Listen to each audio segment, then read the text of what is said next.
Peace, everybody out there. Go by the name of E-Props.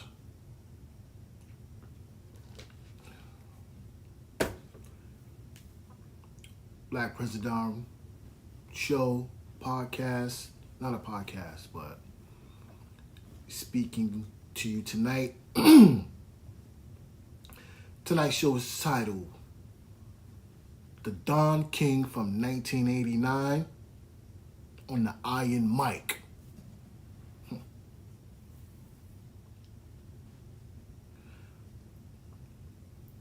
You know how I get down. You know the freestyle is always there, but we got the written here too. Got the, since they call me Vince Bob Marley. Oh, by the way, the Don King, double entendre. So is Iron M.I.C. Double entendre. We got to give you the little English lessons too. So we're talking tonight. Tonight is November 18th. Post the election of Donald Trump. And me, I feel great. I feel great. I feel vindicated. Why? We'll get into that, of course. Now, why I chose to speak today for many reasons, but in particular is because, it's clear. Like, shit is not even funny no more how much y'all niggas is on my nuts. That shit is like, I can't even breathe. Right? I can't even breathe. I say something, boom. I play a song, dude is on the show. Let me tell you how ridiculous it is. Perfect example right here. I'm not even talking about you rap niggas. But let me not say you rap niggas because I won't disrespect you like that dude did calling you I ain't nothing but a rap nigga because I'm a hip hop nigga. Now, it's funny, the last thing I spoke about was the fact that I was the human algorithm. Literally. Like I look at the difference between me is that I could look at the YouTube and I perceive what I'm looking at and why. I'm not blind to it. So when you think you're looking at me to imitate me, put it on YouTube, I already know that you're doing that because I pay attention to what I look at. I've been doing it before you even were on YouTube. I was on YouTube before Google bought YouTube. Hear that? I was on YouTube before Google bought YouTube. Now, so what I want to speak about is, so definitely I just feel great. I feel vindicated because of the fact that many of the ideas that I championed is in fruition right now. You're living in it right now. I see particular cycles coming to an end and a new beginning. 40 years, 84, 94, 2004, 2014. I see a lot of cycles that have been completed right now as it relates to myself and society as a whole. So that's something that's just very interesting to me right now, right? But like I was saying,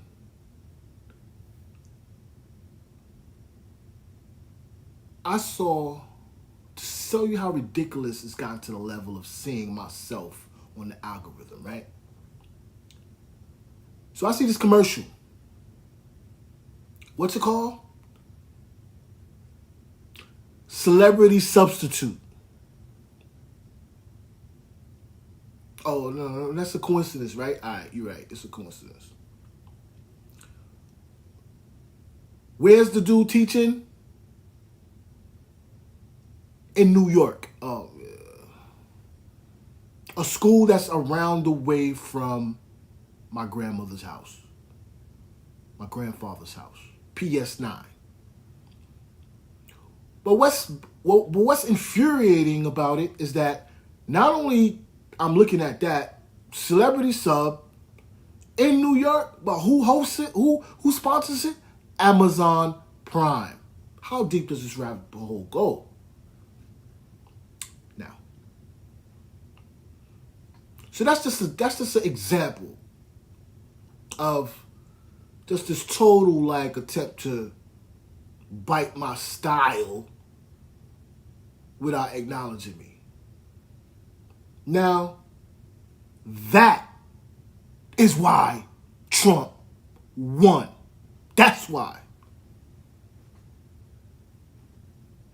You really think you could hate on me for 40 years? I haven't been a hater in 40 years.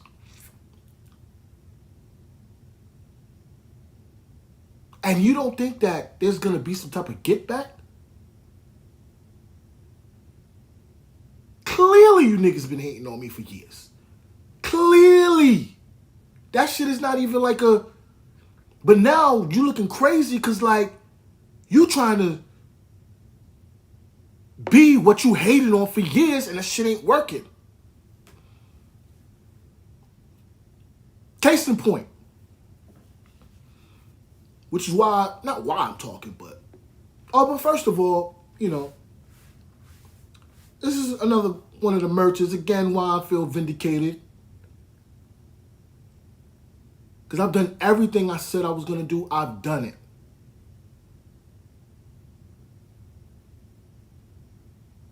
Okay? Now, how you perceive it is up to you.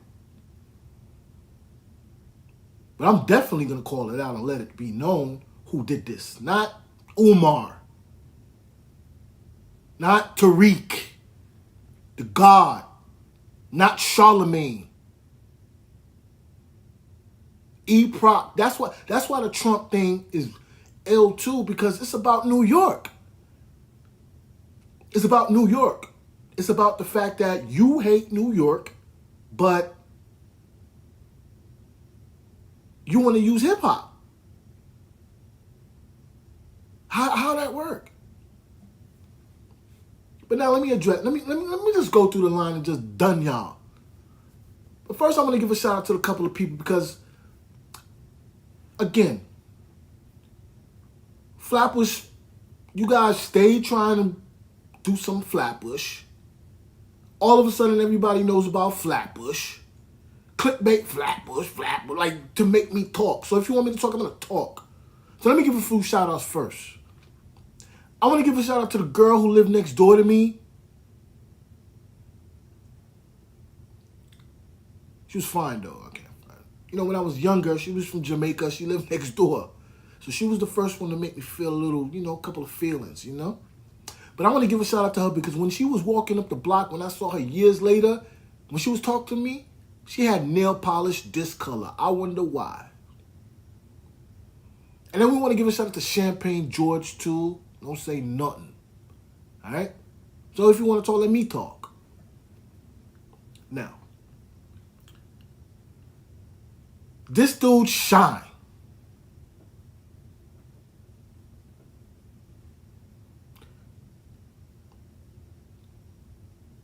I don't even want to it's just, I want to address you, all of y'all on that show, Expert Opinion. Let me go around one by one, all of y'all. Let me done now. But first, like I said, this is the Don King from 1989 on the Iron M.I.C. And that's what it is right there.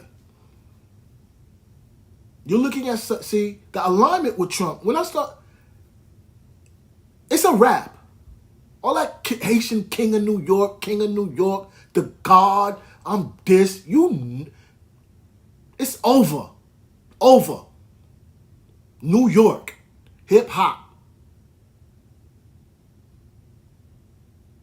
Imagine somebody right now trying to say New York is not popping with Trump the president. You're going to say Kendrick did that, right? You're going to be like, oh, yo, no, Kendrick. Nah. But let me take it easy. Let me take it easy. So this dude Shine,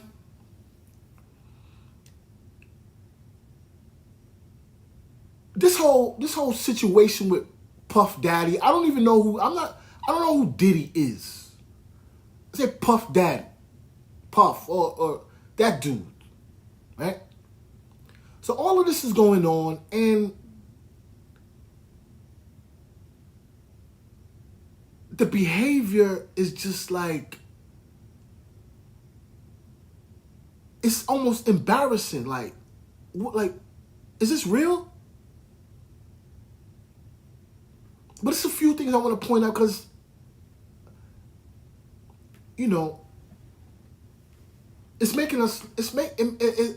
it puts a lot of people in a tricky position, make people look crazy. Let me say why I'm saying that. Because this whole, the honorable, like that shit, that's why you lost to Trump. Explain to me how a dude who was in jail for 10 years gets deported,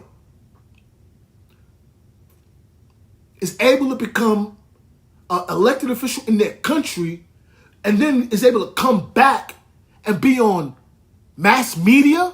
How does that work? But then a native New Yorker, born and raised, educated, has never been on any hip-hop platform in New York? That's why Trump won.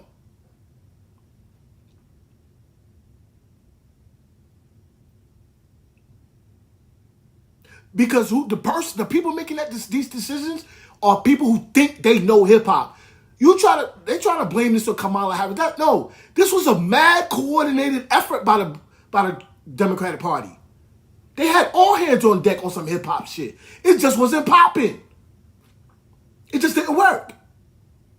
You always scrambling trying to create some type of hip hop political fusion. All of you.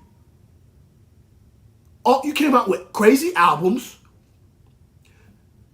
If that song with LL and Eminem was popping, then it would have had an effect when Obama brought Eminem out at the rally, huh? But it didn't.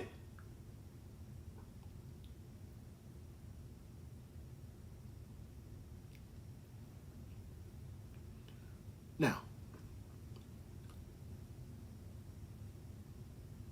my problem,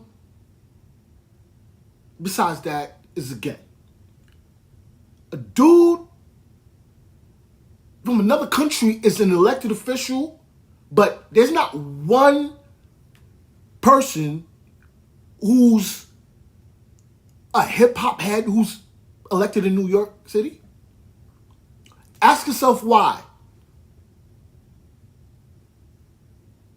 Because your generation, Kim Osorio, Mecca, your generation, you are the gatekeepers. What are you talking about, Math Hoffa? Math. You the gatekeeper. She's the gatekeeper. You're with the gatekeepers. They've been gatekeeping Kim Osorio and Mecca.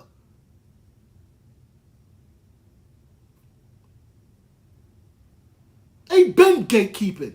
And the only reason I'm even saying your name is because same way Sonny Holston could say crazy and ridiculous black men, I could talk to Kim Osorio, especially since she's a lawyer. Let's talk.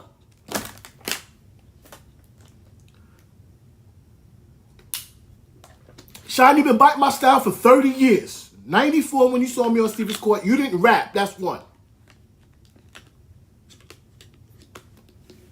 You came out with Bad Boys. That came out in 2000. My joint Shots came out in 99. That's two.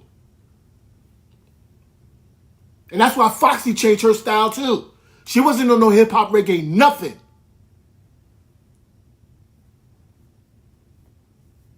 all of y'all. It been all of y'all. Now, you come out, you big blood. Then you're a rabbi. Then you standing in front of pyramids. Now you're an elected official. Sound familiar? That's me.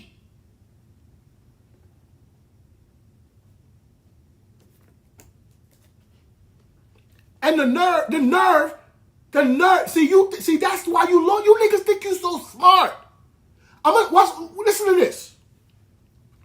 One, Kim, I'm sorry, I read your book. You see, that's the problem. Hip hop has been, for years, like, that's the nature of the music business, period, to be predatory. But the worst thing about hip hop is that it attracted a lot of, the good thing is it attracted a lot of intellectual people. But these people, especially the ones that are not black, they become professional and look to the hip hop world to exploit because they think they're so smart. The problem is that you guys think you're smart, but you don't know no music. So then now, so for years you can stand next to Jay-Z, stand next to Ye, stand next to whoever, and then act like you somebody because you standing by them because they hot. They not hot no more, so you got to stand on your own. As far as hip-hop, you can't. Now,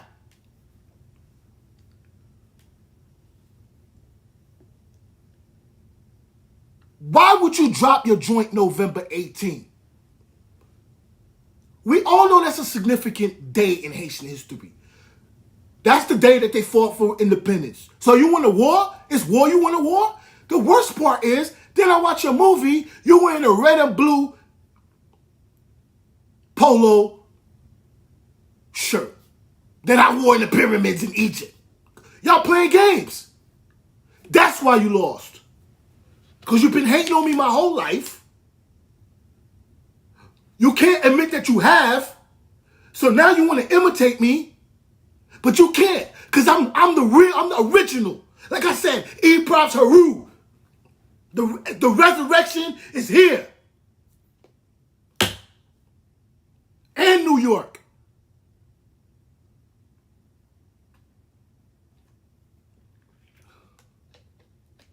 You don't have no idea.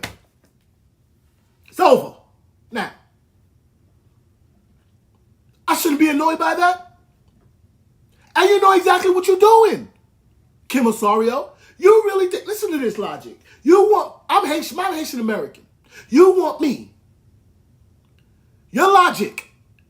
They assassinated a Haitian president. You didn't say nothing. But now because Trump said something, I'm supposed to vote for y'all? No. The years that you hated on me, just like you hating on Trump, that's why you lost. Now, ladies and gentlemen, I'm going to give you logic. Because when you use a word like hate in a hip-hop context, they call you delusional. Now, I'm going to show you. But the worst part about it is that you cutting your nose to spite your face.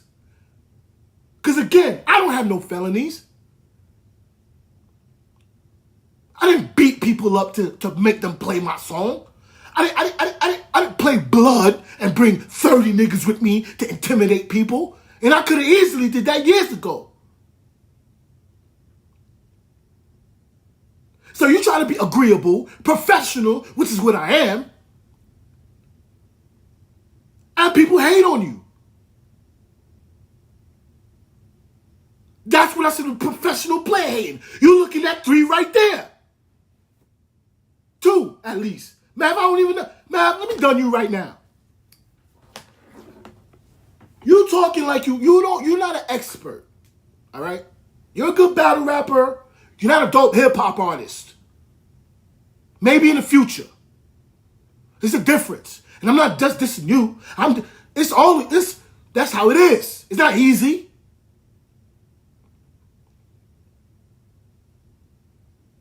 The problem is that you niggas want niggas to think that because you rap, that's more superior than somebody who make beats or who flow or is like Migo. No, it's not true. That's why you lost too.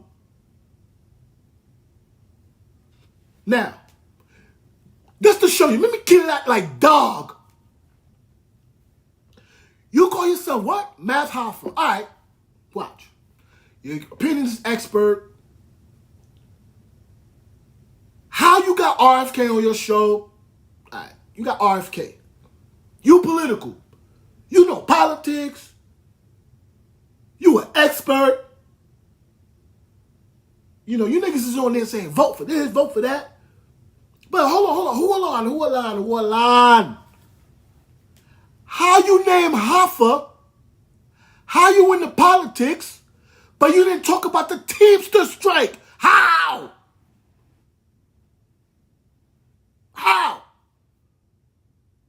That was the biggest strike. That was a huge strike. Which is still looming. You didn't even talk about that. But you call yourself Hoffa? You know why? Because you call yourself Hoffa because you on that mob shit. Which a lot of people are. But guess what? There's people who's really connected.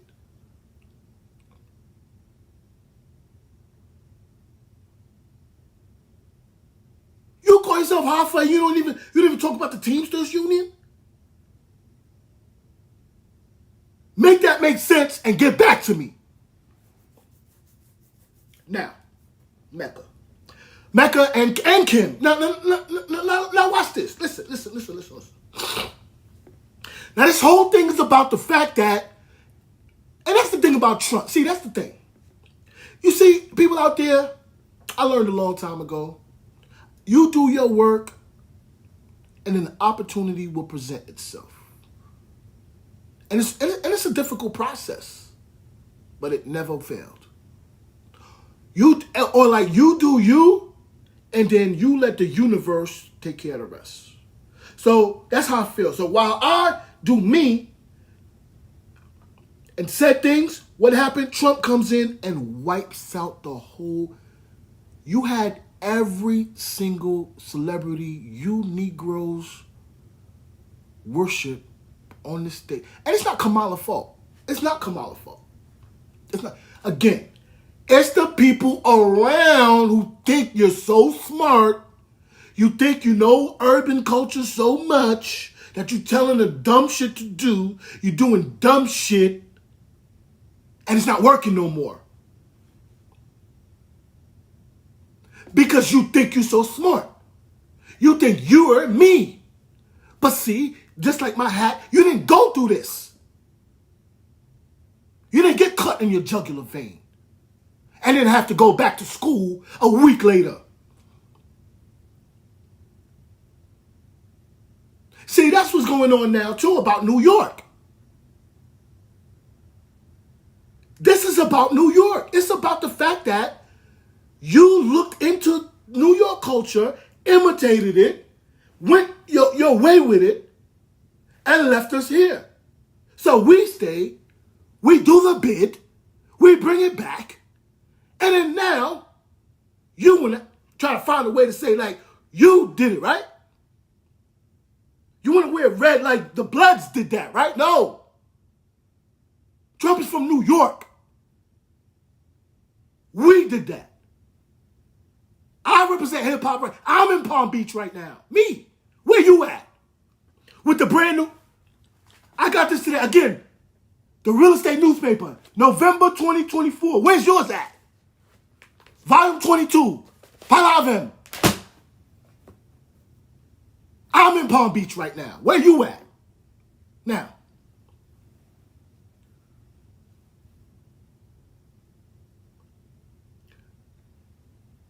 this is about, again, like I said, Why was the villain in Eminem's movie named Papa Doc?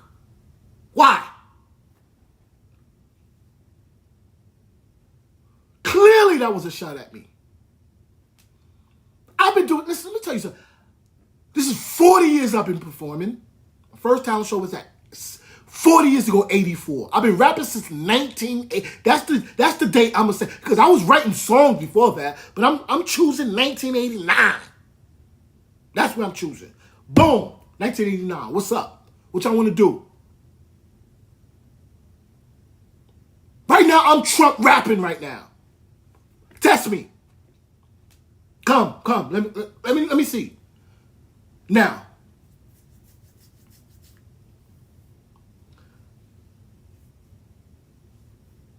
you all used to work at the source.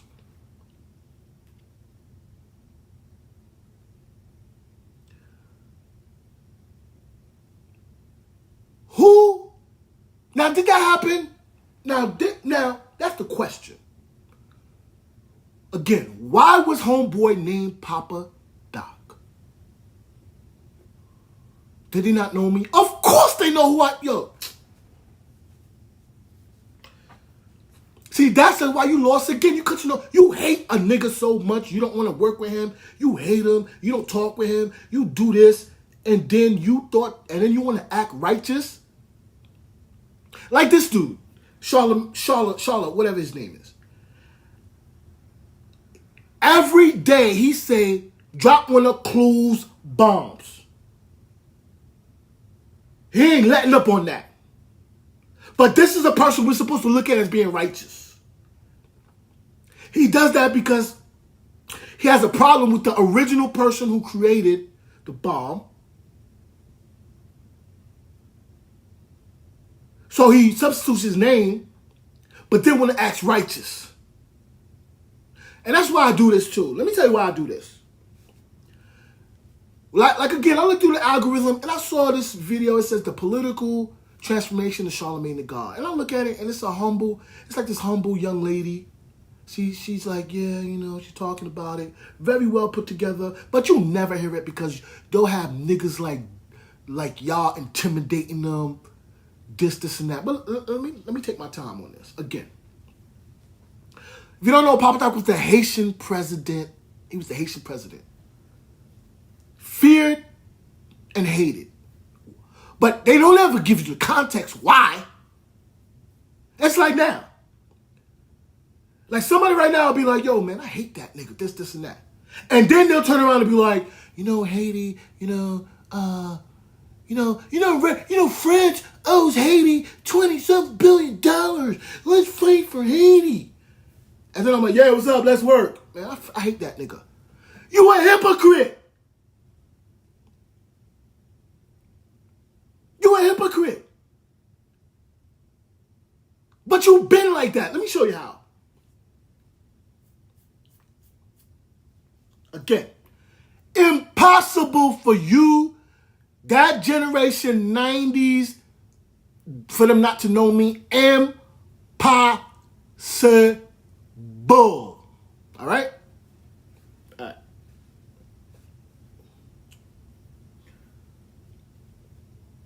Now, who worked at Interscope at that time, who could have done it? Steve Stout, the Trinidadian, who knows people in my family. Don't let me start. All right? Don't let me start. Because like I said in the joint, the 96 bars on Get Money that I just dropped,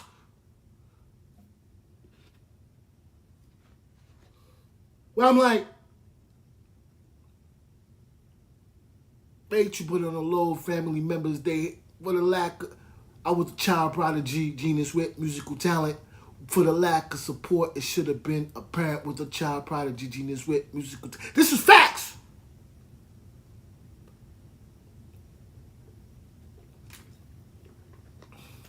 And to never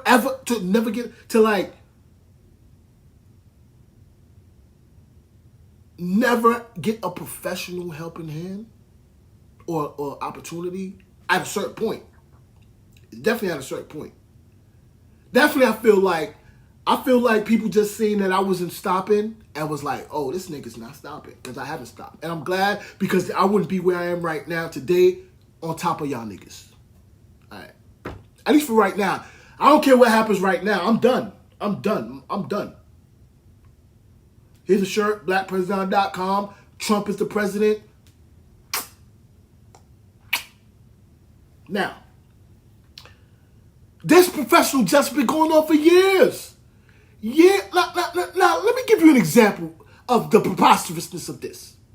Of living for all this time in New York, never being on the radio, never getting coverage, never to have the only article written on me is a dude who lives in North Carolina.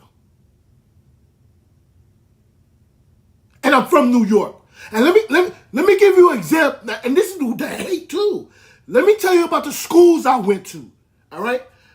Now, I could just say the names of the schools and you'd be like, whatever. Let me tell you some of the alumni who went to the schools that I went to. See, because you got to do that when people never acknowledge you, people try to talk you wrong. That's why you got to have knowledge of self so you could be like, how the hell you talking shit to me? Now, first school I went to, we want to get to Poly Prep. That was the first school I went to in high school. We'll start with Stuyvesant High School in Manhattan. Listen to this. These are the people who went to the school. Bob Moses, activist with SNCC and the Mississippi Freedom Democratic Party, went to my school. Eric Holder, Attorney General, went to my school. Thomas Sowell, economist with the Hoover Institution, went to my school. Howard Golden, Brooklyn Borough President and lawyer, went to my school. Beastie Boys went to my school. Arthur Blank, the owner of the Falcons and the Home Depot, went to my school, worth $9 billion. All right. Now, let's go to Brooklyn College. Brooklyn College, Bob Dole.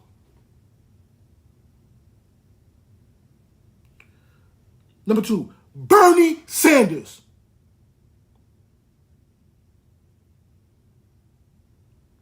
Number 3, Shirley Chisholm. Mel Brooks. Listen to this one. Don Lemon, you went to Brooklyn College? Here, next one. Let me destroy your life right now. Walter Yetnikoff went to my school. Who's that? The dude who put out Thriller. Who you took? You want the next one? David Geffen went to my school.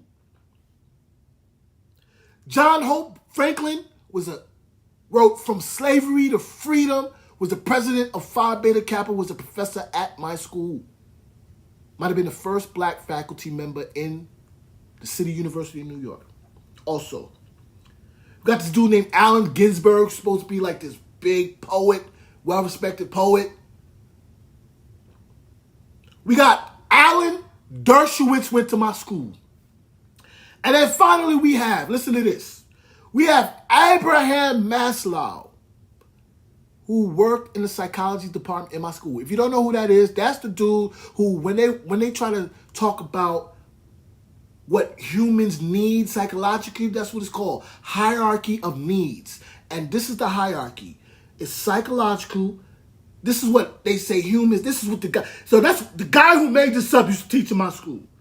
It's called psychological needs first, safety and security, love and belonging, self-esteem, and self-actualization. Self-actualization is when you have a concept of yourself and you've actualized it like I've done now.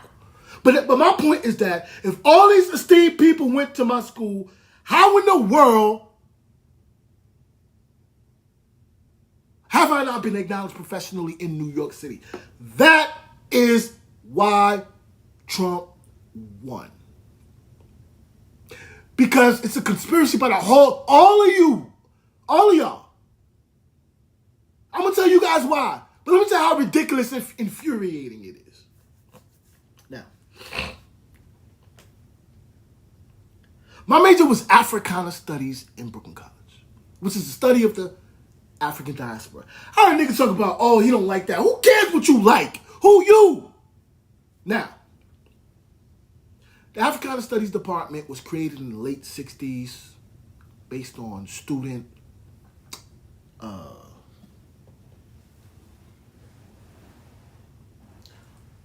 uprisings and such. See, man, damn. I hate when I don't see one of my books, boy. I hate that, B. You see this? Oh, man. I hate one of them. Anyway. Now. So the Africana Studies Department was created in the late 60s based on... Hold on, man.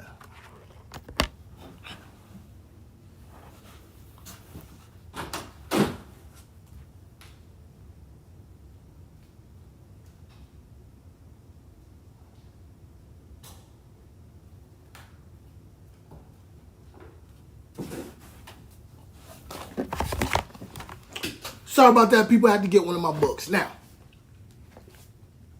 the Africana Studies Department was created in the late 1960s based on agitation by the students,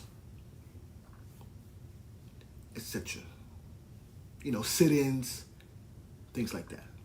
Right? But the first Africana Studies Department was created at a school called Hunter College in the late 60s. It was called the Department of African American Studies and Puerto Rican Studies. Hunter College.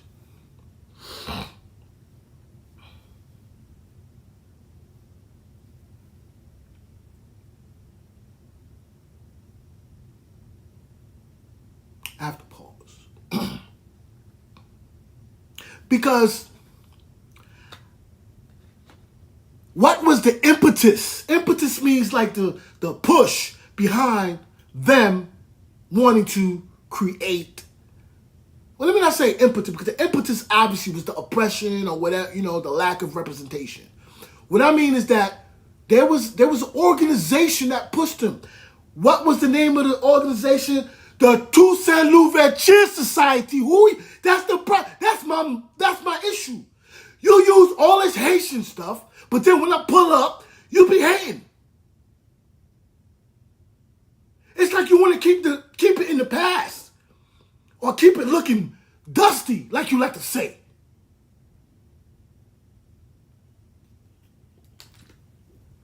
But what gets even worse is that, listen to this. This is the worst part. This is what you do when you start doing research, you start looking at things.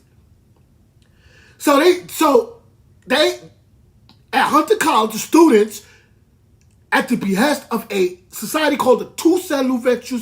If you don't know, Toussaint Louverture was the Haitian general who was part of the Haitian Revolution. Right? This is the name of the society that the organization that these students use to push for their Africana Studies department. But when was this society created? Which is, let me give you its proper name. It's the Toussaint Louverture Society for the Study of African American History and Culture. You hear that? They used the Haitian general to inspire them towards studying the African American history and culture, which is a long-standing tradition, because you know what? You know when this society was created? In 1936 in New York. Shut up. So all of you want to sow this division, and that's why. That's exactly why. Because you want to be like the God. Props. That's why you see Democratic operative pimps who are working for Michael Moore all of a sudden become black scholars, talk about tangibles, showing lack of understanding, overstanding of the political process. Even It took 20 years for me to get to where I am right now. My conscious idea of what I wanted to do. 20 years. And I lived this. And I prepared for the 20 before prepared me for the last 20. And you, who don't have a history of, you don't even have a knowledge of, you can't even draw from any type of references or, it's just, oh yeah, reparations, damn, we want our tangible. That's why you lost. Now, but here's the thing.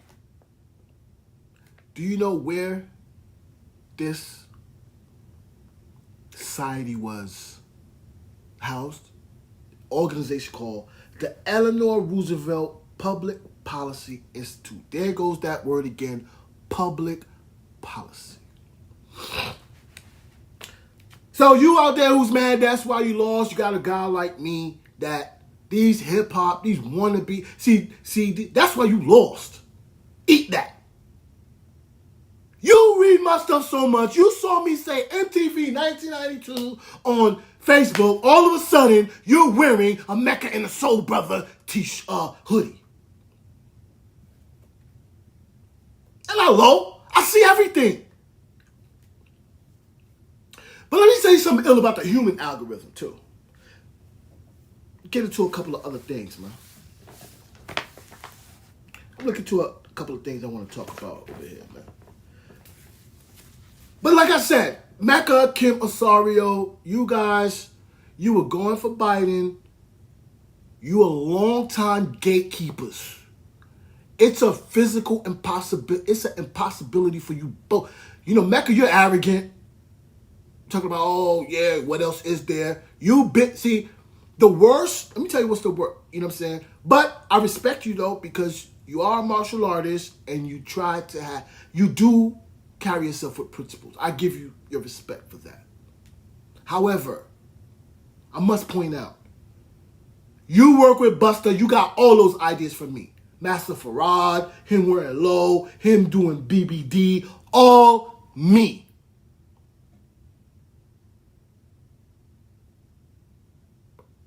Just like Aisha Remedy, Abandi Setasi, even for y'all Haitians.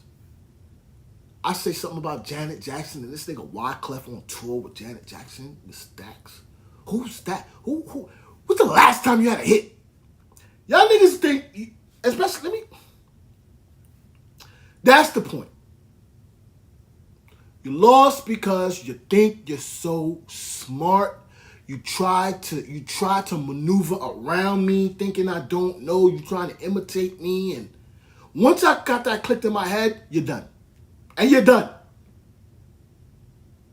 You're done. Everybody. I can't be beat. Let's contest. Contradictions like Mark Lamont Hill. See, again, that's a dude. He's from Philly, came to New York. He was around that roots, blah, blah, blah vibe that took place in New York. All of y'all, Roots, Dead Press, Eric, y'all all blew up in New York. Right? Now. So Mark Lamont Hill, you know, as long as see, a lot of these niggas, they be smart. So, again, like Kim Osorio said, right? She was writing in her book. You know what she said in her book? She was fucking with a dude, a rapper, 50. And she said that she was surprised that he read. She said something like, oh, he reads? So that means she was used to dealing around niggas who don't read and finessing them.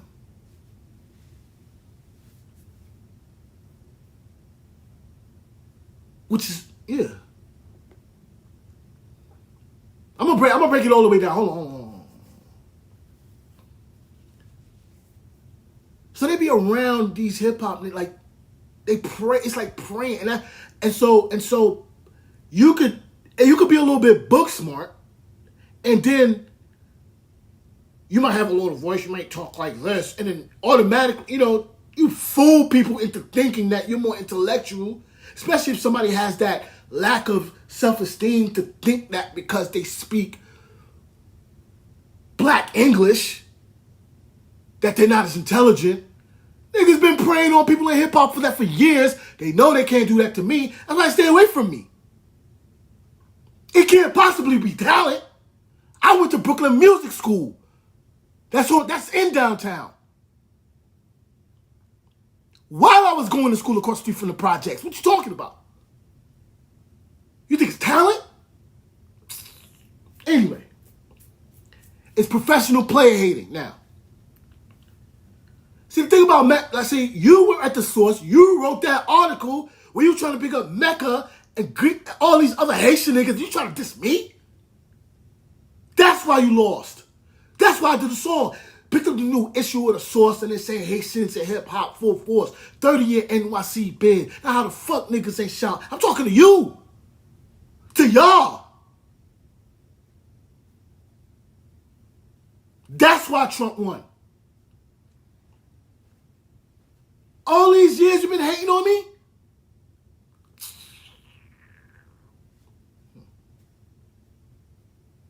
At least it's that for right now. A message was made. Because he swept. He got the electoral vote, the popular vote, and the thing is, every single artist you tried to put in front, you had your whole Avengers squad, it didn't do nothing. And CNN, done. MSNBC.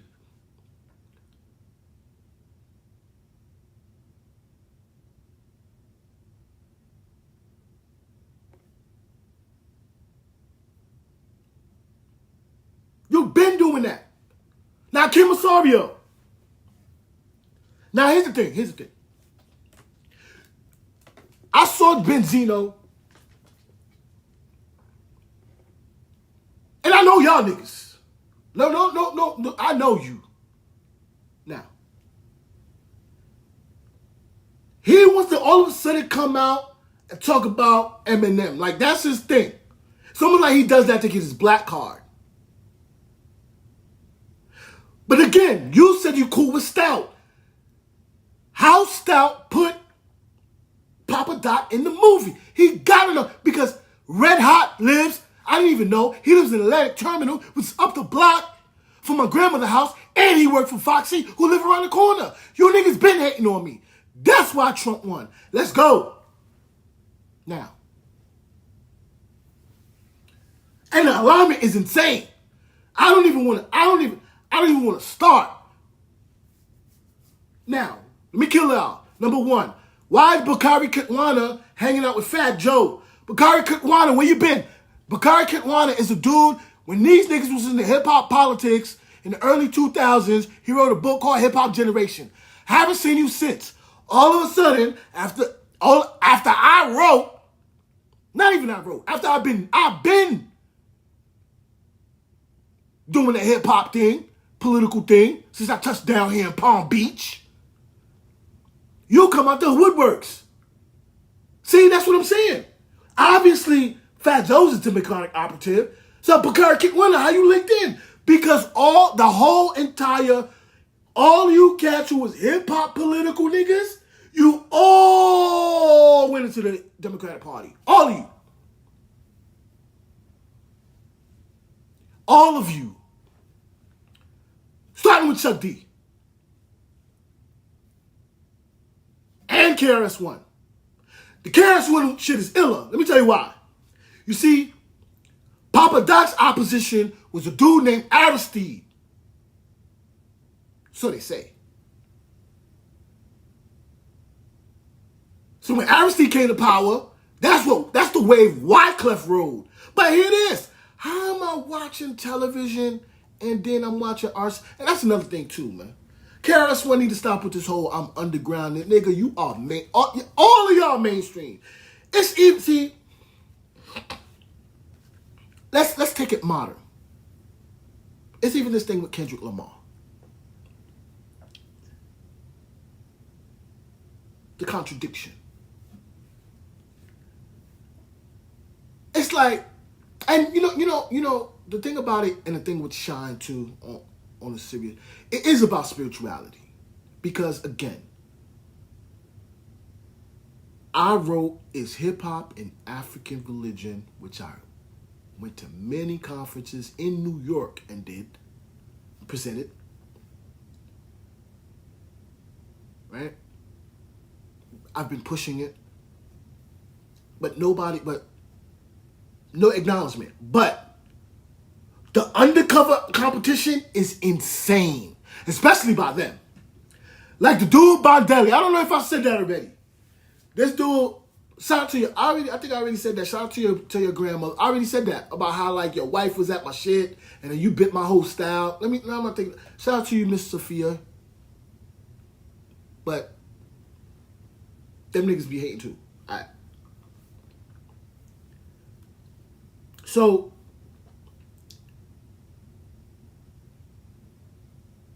don't worry, I'll get my train of thought. It ain't nothing. And we going 2 hours today too. Right?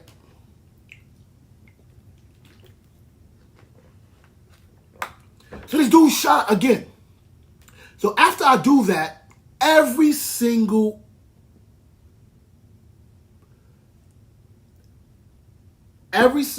person who practices an African religion has been trying to test me because of that shit.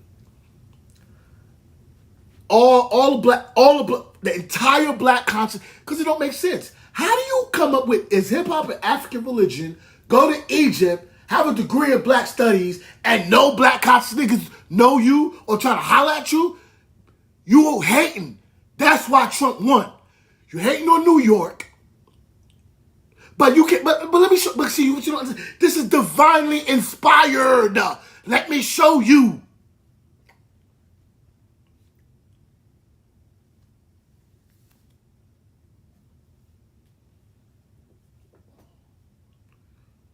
You know my favorite color is blue. See, that's how I gotta show y'all. Everybody want to wear red. Oh yeah, act like it's no. It's not you. Let me show you.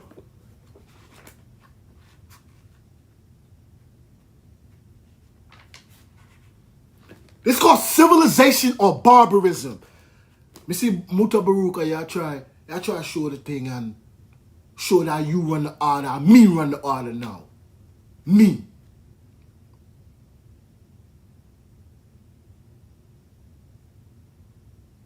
I've changed the concept of black religion. I've accelerated it, evolved it, and you're mad. Now, but like I said, it's divinely inspired. Let me show it again. It was being revealed to me, and now I'm done. Like even today, so this book, right? What did I just tell you? I told you that my degree was in Africana Studies. It started at Hunter College. These are in New York. Department of African American and Puerto Rican Studies. And then I asked myself, damn. And again, when I talk, that's why I could talk how I talk. I'm talking because again, I got 20 years worth of notes here.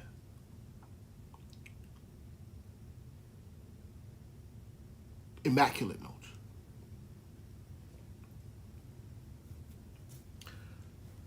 Africana Studies and Puerto Rican Studies, Hunter College. Now, the thing about this book is about the connection between Egypt and people from Africa. Very good book. Now, why would I be studying Egypt from New York? Maybe because there is an obelisk in Central Park. Or the fact that we all know Washington, D.C. is built off of ancient Egyptian principles. But when I tell you, but Donald Trump already told you. What was the show called? The Apprentice. Ooh. But who was the apprentice?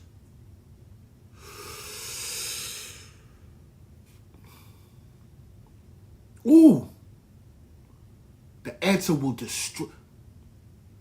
It's done. I don't even want to reveal that to you because then you want to throw your computer in the goddamn ocean, nigga. Yeah. And having to do with what I say was my resurrection as E-Props Haru. Yeah. Oh, yeah, I got it. But let me get back to this. So I look at this book, and I see the foreword. It was written by a guy named John Henrik Clark. Professor Emeritus, where?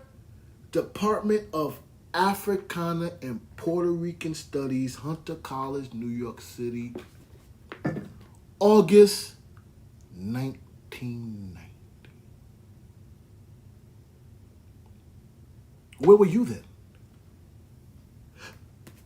What I say that to say because, in all seriousness, it's definitely why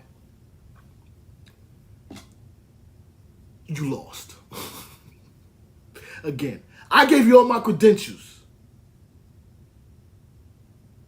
but I wasn't even able to garner an adjunct position. And the thing, nobody owes you, but then I don't owe you. Nobody owes you. You're right. So I don't owe you to feel sorry for you if Trump deports you, sends you out of here, this, and that. Then, right? Nobody owes me. But it's principle. Justice. Especially when you want to play the moral high ground on people. When you've been hating on somebody, a certified black scholar. Why? To cut your nose and spite your face. And then you want to blame the white man. You want to blame white supremacy. It's not white supremacy. It's y'all. It's not white supremacy. It's the fact that you know me. You like, fuck that nigga. So God has to give you every single ounce that you gave me.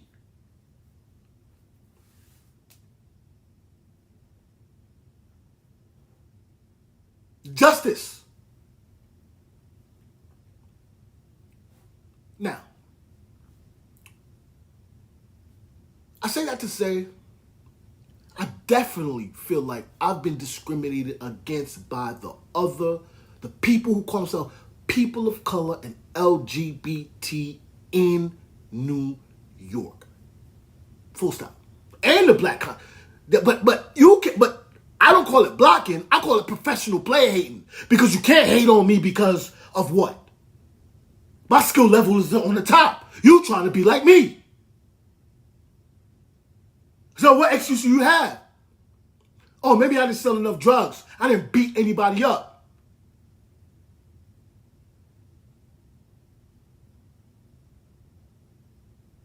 Or maybe because I chose civilization over barbarism. Now, that's to give you a little insight into why I feel like I'm on a hip-hop level. But here's the thing about it, though. Sean, you stay trying. Again, all of it, you want to be a blood, this. It's the religion part for me. So, you're not going to tell people that a guy, and you need to come out, Conrad Tillard, you need to step out. I have a question for you because, yeah, you know a lot.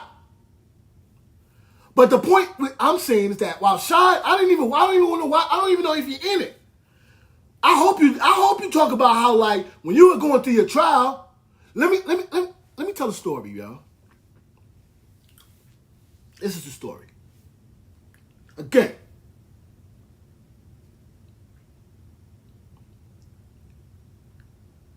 late 2000. Like I told you.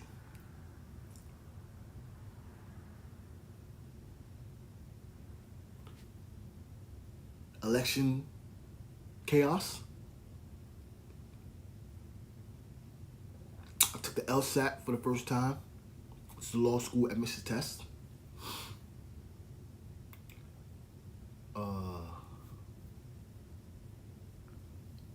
came to Florida, like I said. I came to Florida. And then I come back to New York. And what do? Somebody was on trial. You was on trial, Shine. And then they had a dude, Conrad, who was on BLS talking about Shine. And then he was having some type of meeting or something.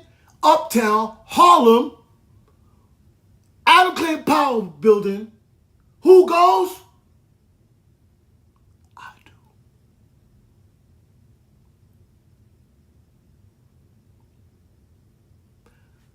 I still have, and here's the better part. I was taking a class too, at that time called U.S. Constitution. Talk to the God. Right? And I still have the paper that says what time and the address. I still have it. I go there, Adam Clayton Powell building, Conrad Muhammad talking, right? He's talking about the state of hip-hop, talking about how niggas shot at the club, all that. He pulls out the Source magazine with who on the cover?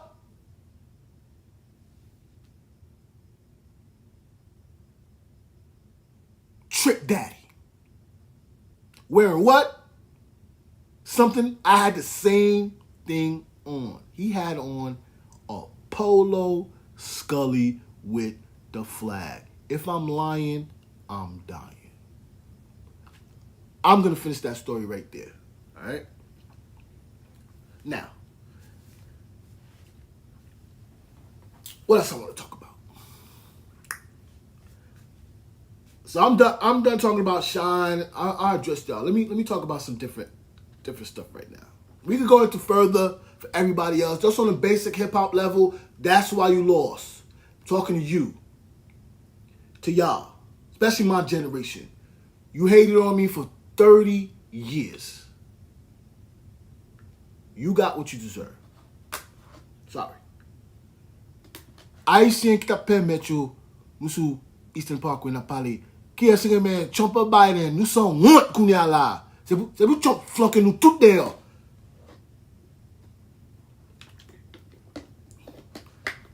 Talk to the zone. Let me talk a little bit. I want to talk about. We'll talk about this. I had to go on here too because, again, people keep talking about Flatbush.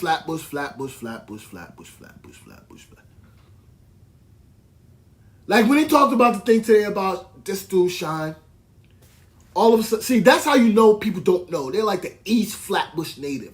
Where is he from? Where is he? He's not from East Flatbush. And then Shine, and then you want to go, the thing about it is, then you want to go talk about, oh yeah, I used to be on Newkirk. It's called a New Crack, Church of East 18, Little Haiti. That's the point. You niggas keep talking about Haiti. You keep talking about Flatbush. And you never invite me there. Because you hating. And that's why Trump won. There it is. All of y'all. Wycliffe and them too. Pour nous permettre, nous aimer Jim Jones passer. Lucci Bags.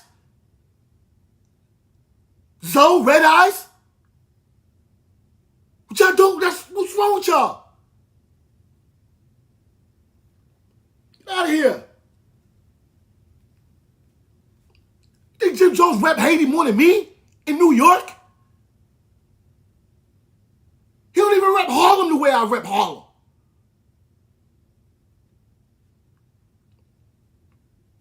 Crazy. Niggas is all around. And you niggas think niggas is stupid. And this is what I want to talk to. Now, I'm going to tell you for real. This is a real on my mom. Not even on my mom. I turned on the Mike Tyson fight. Oh, let's get into that. Yeah. That's the segue to that, right?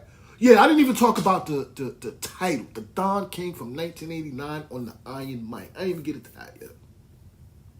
Now.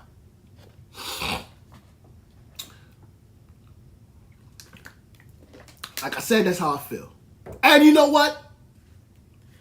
Again, that's why I'm looking at this like it's about New York. Word to my mother, I turned on the Netflix right when Tyson was going to the ring.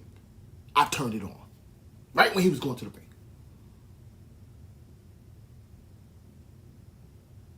You see how he went in there, and everybody's like, oh, he could have beat him up, or like, oh, he taking it easy. And like, just his presence was there. That's us. That's New York.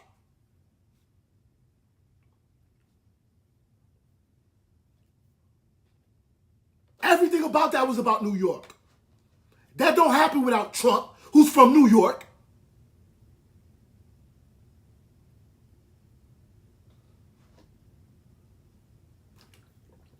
You guys been hating on New York for so many years. Yo, this shit is crazy, bro. Biting everything from, I'm taking back everything. I'm telling you. Now, let me show you. All right.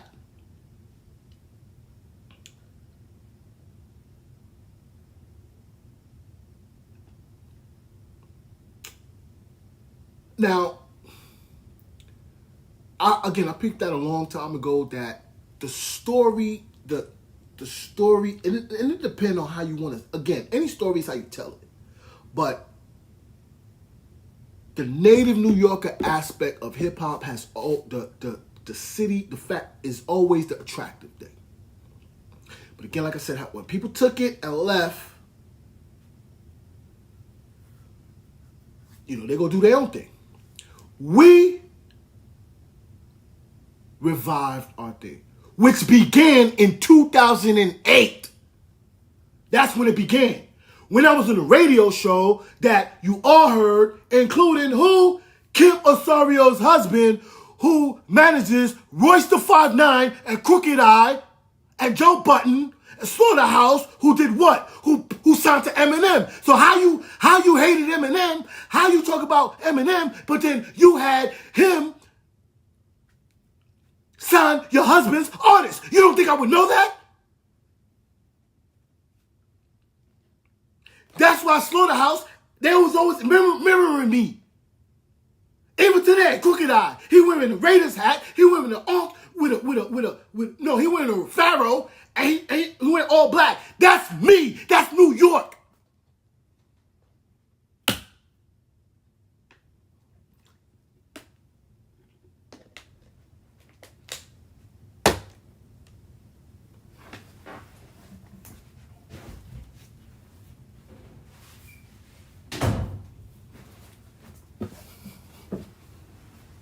Yeah. So when I see Mike Tyson, that's what I saw. And you know what? It's the cycle you got to look at. Just like I see myself from 1984 to now, that's how I see Mike Tyson from 1984 to now. 1984 when he won the Golden Gloves to now. Even Donald Trump, 1984 when he tried to buy the USFL to now. You see, that's big New York.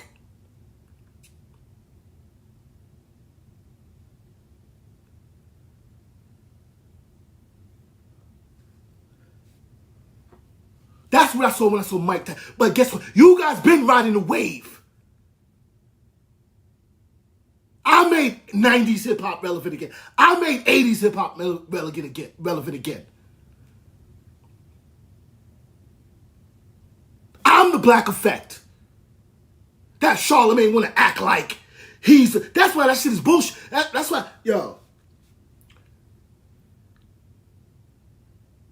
That's why you lost. So, you smart. You guys are intelligent. And all of you in the gang. It's clear that you're all operating as Bloods. Let's not even act like that. I gotta say that because you know why? While you kill rappers and your rappers get to walk in our city, we're supposed to let you just intimidate us to shut up even about if you don't even like the music. That's wrong.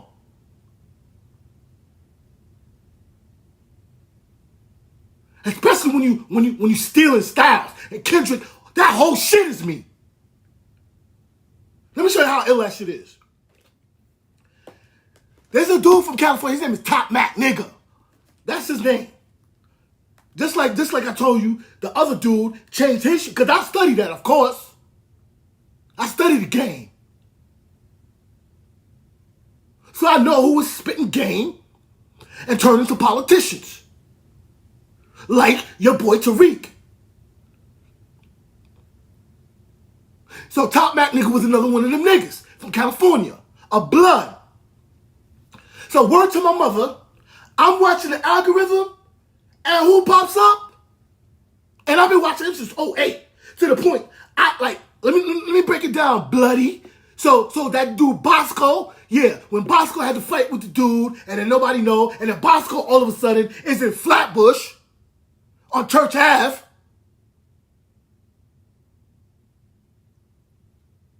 I be catching all these niggas. They all be wanting to be around for what? Glasses Malone, why are you in Flatbush? The God, me. What's up? It's up now. What's up? Trump the president. Tell me how gangster rap did that. Tell me how gangster rap did that. Tell me how Trump is a gangster rapper. Tell me how Trump banged blood. Tell me how Trump banged Crip. Tell me that.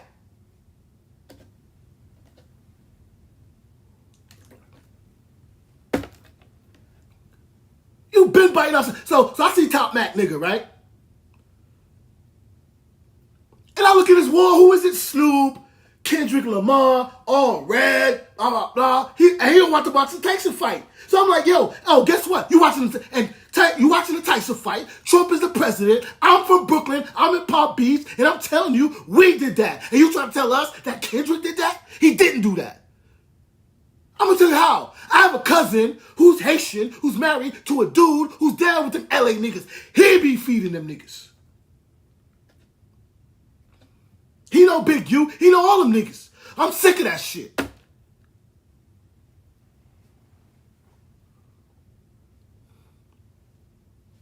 All that shit. But see, the people, you can't fool the people. It's just like this. He came up with this thing called Not Like Us, right? And then he get the Super Bowl, all right? And then he on Harper's Bazaar. And niggas is like, yo, you just said you not like us and you on Harper's Bazaar? Because the whole shit was fake. How you supposed to be representing the West Coast and you got the Alchemist? No, you thought that whole shit out. You mapped the whole shit. To what effect? How? Convince us that relate Kendrick Lamar to Trump now. Do it. Show me. Show me. Show me he the most popular rapper in America by relating him to the president. I can do that. I can. Me. I'm in Palm Beach right now. And I'm rapping. Like I said, this is 1989 for me right now. I'm Trump rapping. And I'm not bigging up Trump, because Trump know where I'm at. You don't think he would know? You don't think Trump would know Chef G and he wouldn't know me? I worked on Wall Street.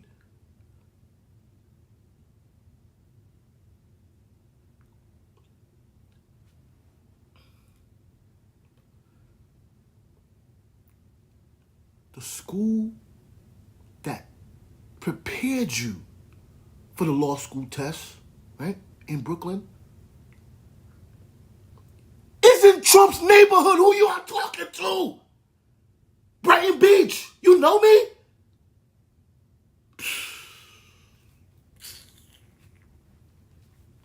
Yeah.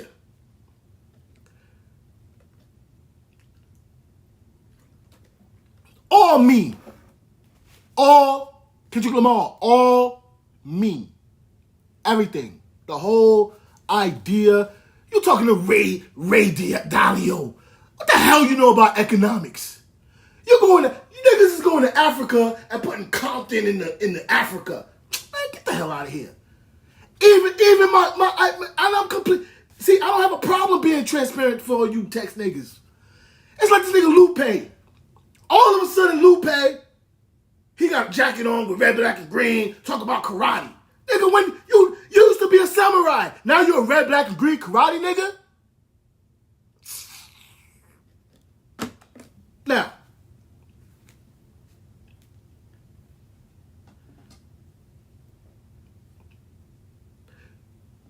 Again, I'm looking at this from a lot of particular perspectives. Right now, I'm talking like a native New Yorker right now, unapologetically.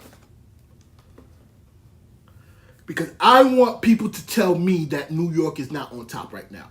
Explain to me that. I will be, y'all niggas can't fuck with me on the microphone right now.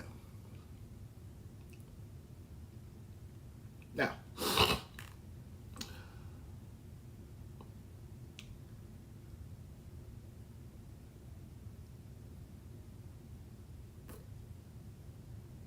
why? To show you how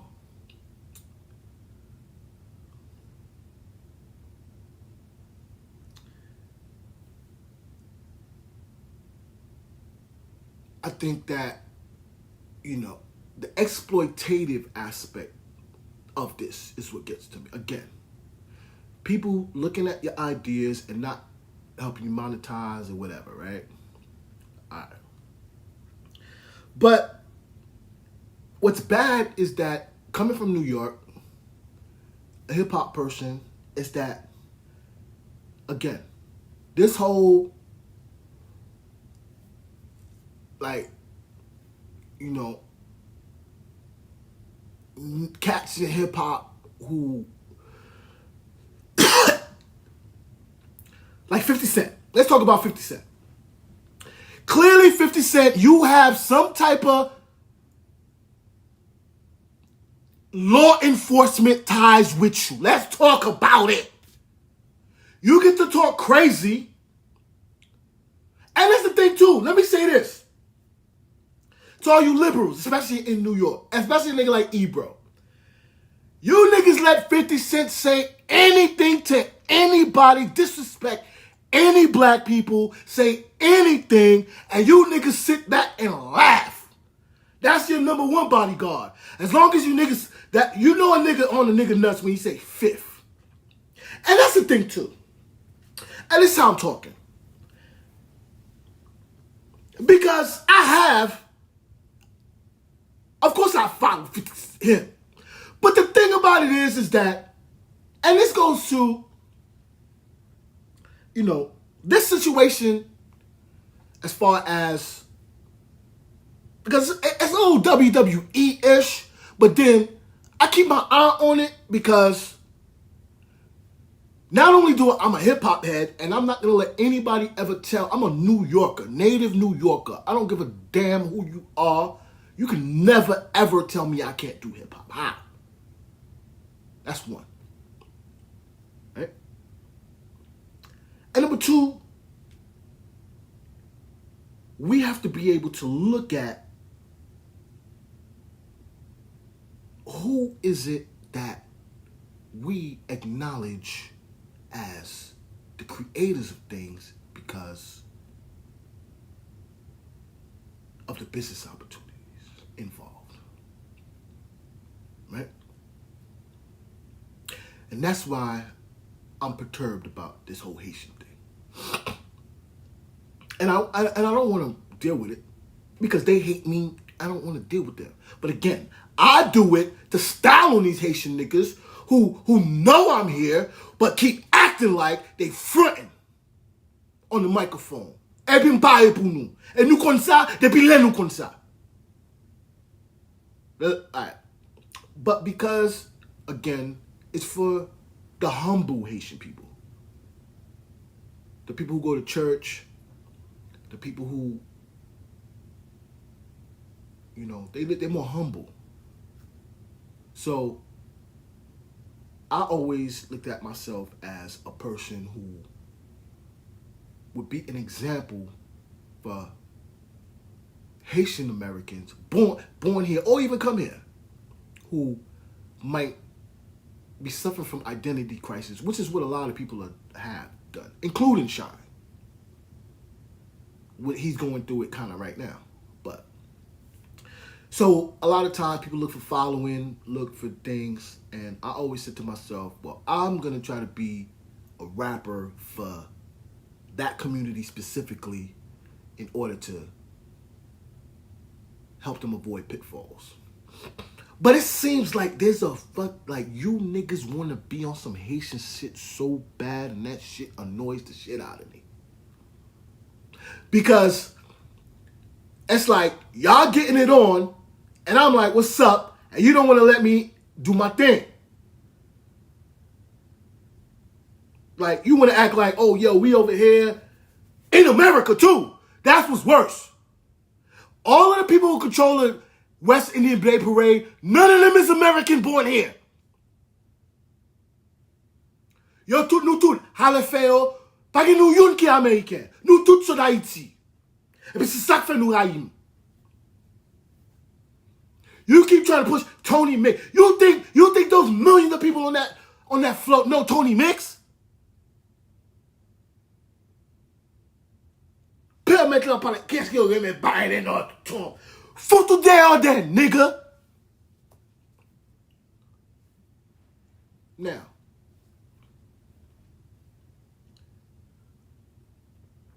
so I do it for people like that to be humble. And again, we like the competition. Especially niggas talk about aggressive competition and they can't rap. Pfft. What competition you is for me? Right? So that's why I do it for humble. But it's like, I'm trying to ask myself, it's like, this shit can't be real. Like, niggas push Kodak Black and it's like, yo, y'all niggas, yeah, like, and you know you want to talk and be like, and they rely on that. You know, I try to show love. I play Wyclef, try to show love, say DJ Stacks.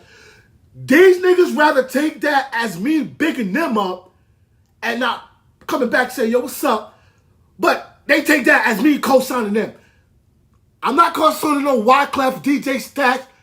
Until a Haitian nigga show me love, it's no love for y'all. And we ready for competition, though. That's the thing. Stacks, you talk shit. What's up? Wyclef, you talking. You been talking. I walk around New York freestyle. I don't see y'all. I'm right here. I will bury you in the compa. You know that? What you know about compa, nigga? You think Alacave is compa? Sweet Mickey, they invented compa. I dropped that system on your... Anyway.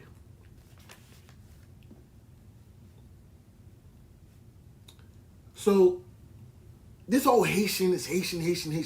But then it's like, they don't bring me in. Because you know why? Because I would transcend you calling me Haitian. And that's the thing about the dude called Zoe.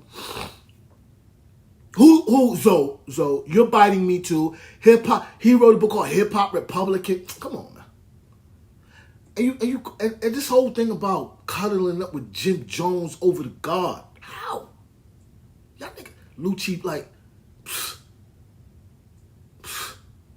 And it be y'all niggas who's born in Haiti who's like that though. It seemed like, except for Jimmy. And anyway, now. He had a couple of good points. First of all, again, the fact that this dude is on Vlad, again, you niggas don't know, like, so,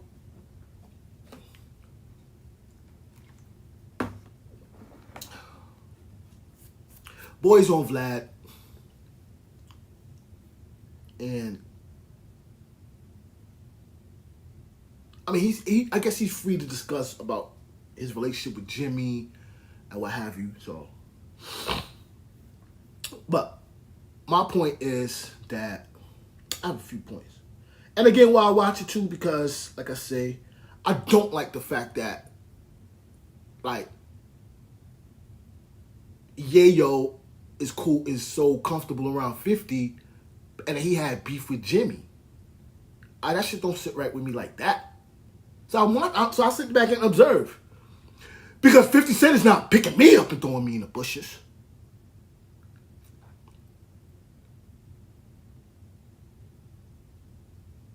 Fuck that bully shit. And he right. Zoe's right. You don't run hip-hop. Yeah. But the thing about it's dangerous because it's clear this nigga got feds with him. Police peace with him. Clearly. You got a police officer advocating for you to do niggas movies. How?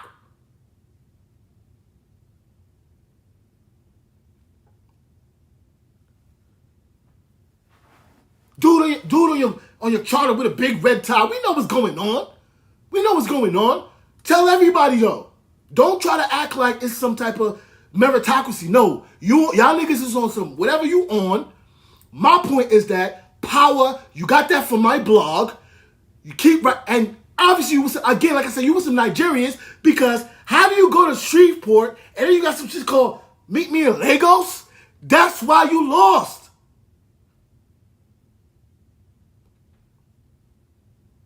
Trying to cut out the God.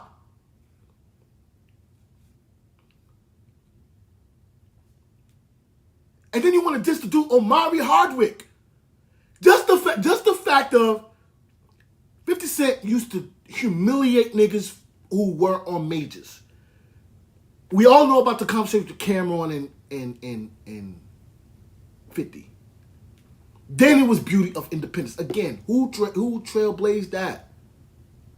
Who trailblazed that? You? Nah. So dude talking about how like it's BMF and then he got a dude. I don't watch that joint. I don't watch that. I don't watch BMF. Why would I want to watch something that I'm not living vicariously through that? I don't need to do that. I mean, 50 Cent, you created that. Even the fact that like, and this is how I'm gonna talk. I could talk because, you know what? While you was in Queens, I was actually downtown Brooklyn around the real 50 Cent in 1987. It's funny. When you look at the first 50 Cent article, it says 50 Cent just to get a rep. All Brooklyn.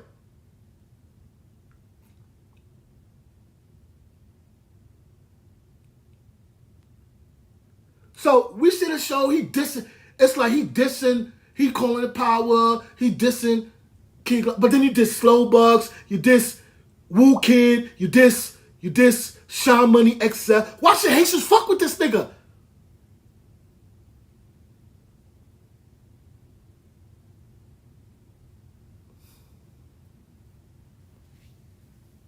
He was right about that. You don't run hip hop.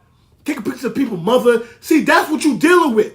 But people don't want to call that out, and we supposed to sit here and go like this and say, yo, Kendrick is the shit. Kendrick is not.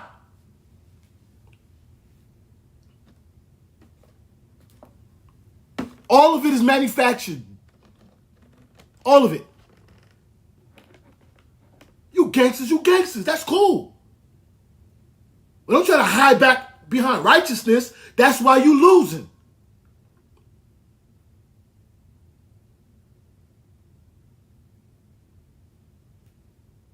But that whole situation is like everybody, and you got Kodak, but you got this nigga wallows around Kodak talking about, oh, you hear me?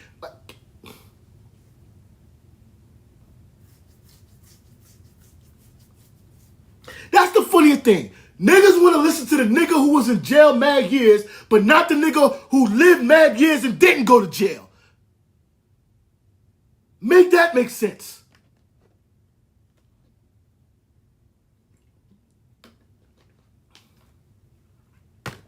Now, let's get to let's get to the politics that you. Now, what you saw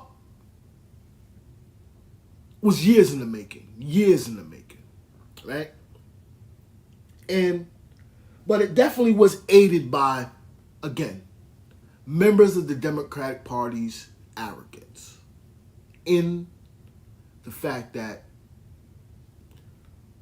you know, and a lot of shit was fractured too. This was definitely a power, like, you know what I'm saying? But the match was just so odd that Trump blazed through y'all.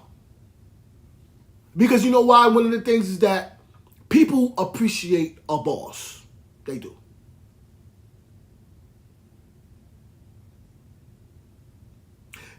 Most people would rather have somebody say something and then behind closed doors said, yo, maybe say you should have said this. But it's only in the black community to try to tell you, nah, we're not a monolith, this, and that, blah, blah, blah, blah, blah. When naturally, anywhere you go, somebody ends up being the leader.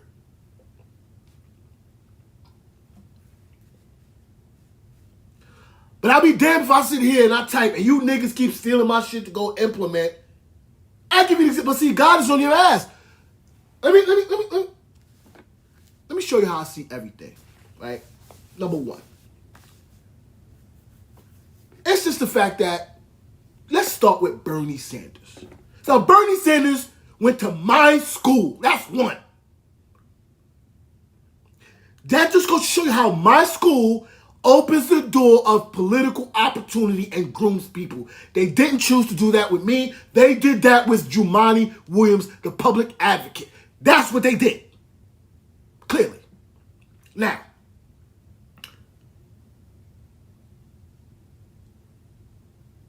but he obviously knows who I am. Clearly. He knows I'm the living embodiment of... See, I had to create this because of the fact that the Democratic Party wasn't fucking with me. So I created this. So you who want to act like, you made Trump win, or you pushed us to the side, or how? See, that's the thing. I created the offense, and you think you're going to run the plays and beat me? How? It's my offense you're running. I see you coming a mile away. Oh, he's going to do this. Because I study. I'm a coach that studies. And I'm the best player. Now, number one. Bernie Sanders, the socialist, goes to my school, right? I'm going to show you how you lost. Now, let's get practical. I'm going to give you practical levels. Again, the fact that you're trying to imitate and create. So I'm going to give you the perfect. Now, I was watching one of the Trump documentaries, and this is how they described him. Washington Post. Celebrity personality with a populist message.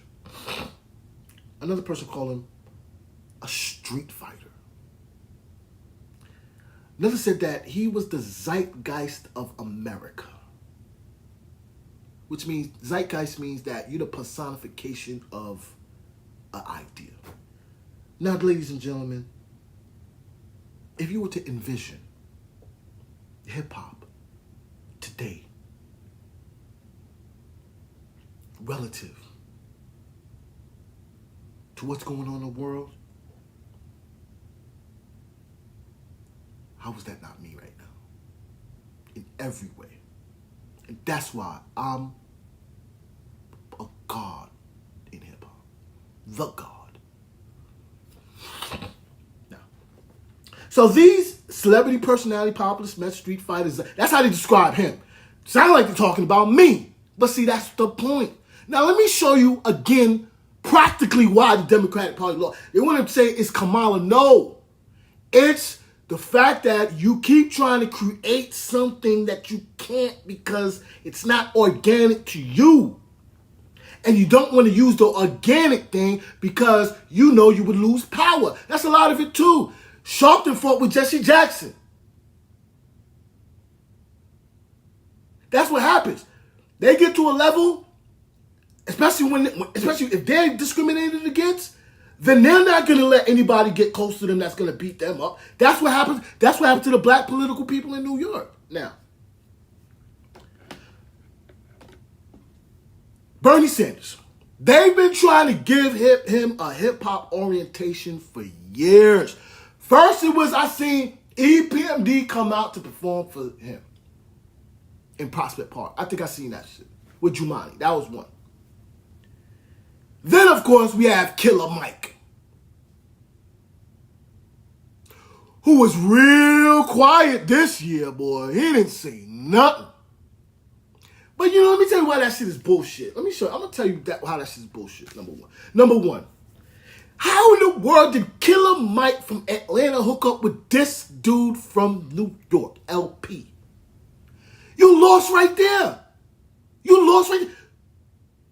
So there's nobody in New York who's political. that LP, the white rapper, could have hooked up with, but it's a dude from Atlanta? You're trying to skip over the whole hip hop and go down south with y'all niggas in Atlanta. Let me tell you what y'all niggas gotta understand, right? Two things.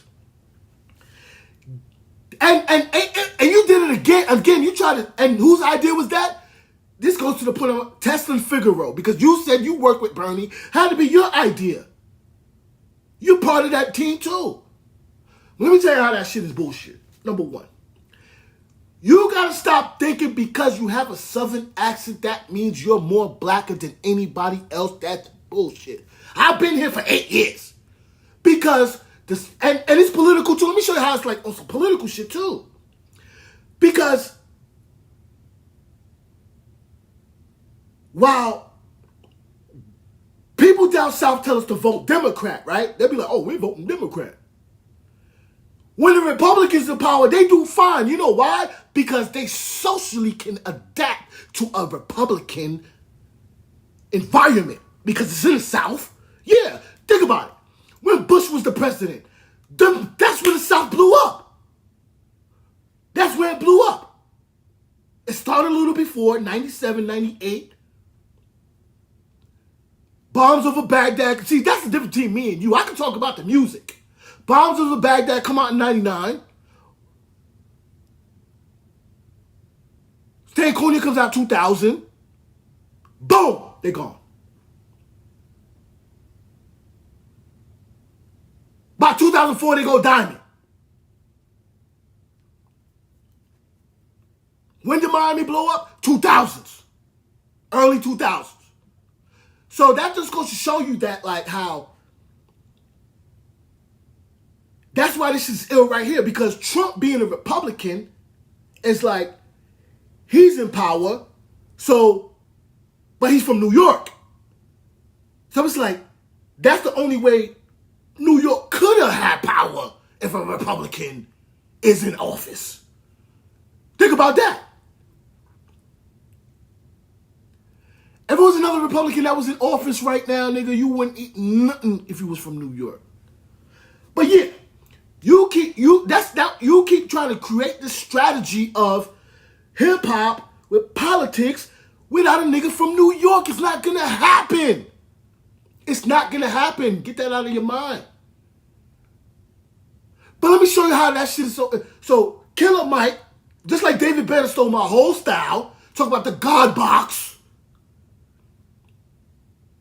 doing joints with Nice Wonder. That's all New York. Then this nigga Killer Mike, talk about he wear polo, he Pan-African. He comes out with a song, wearing polo, with a hook from Greg Nice, from Nice and Smooth, doing all this thing. He about to come out, what happened? The pandemic.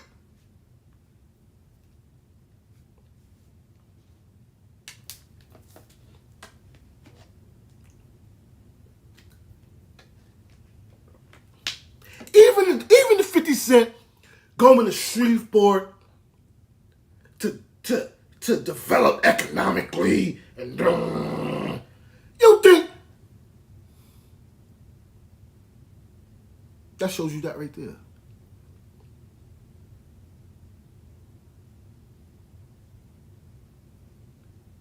That's it right there.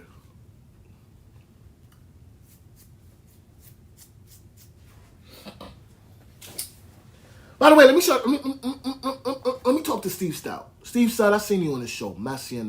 Yeah. Oh, by the way, this is a real estate company, by the way. Oh, this is my grandfather, his house, when they made the report on it before it got sold. This is it right here. Yeah. I saw you on that show, yeah. Yeah. I watched that show too, because I live it. So 50 Cent is a beacon of economic development, but E-Props isn't. And that's cool. It's like people don't give you nothing. But then again, when you have property, you have education, you have talent, but you don't have opportunity. And you know what you get? A L. for hypocrisy. Now,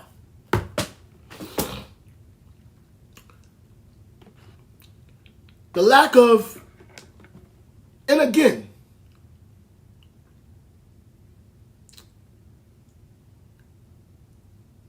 man, there's so much to go over, man. Let me try to. It's a lot of shit, man. But as far as what happened, let me just a couple of things first. Like, there's so much shit, but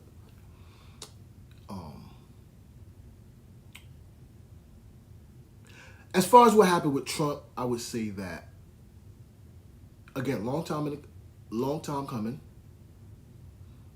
I think it's a combination of destiny and, it has a lot of destiny type of characteristics to it. It's not over yet, but it's never going to be over. But this moment right here is pivotal. History was made, no matter what you want to say. So let's continue. What do I want to say right now?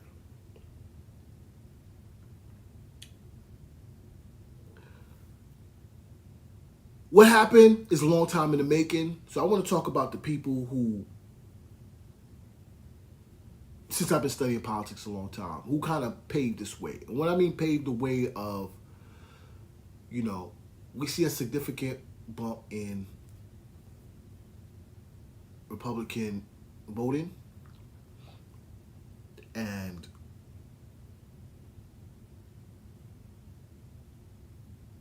even if not the vote, the sentiment behind what the vote represents has permeated the black community, no matter what you want to say.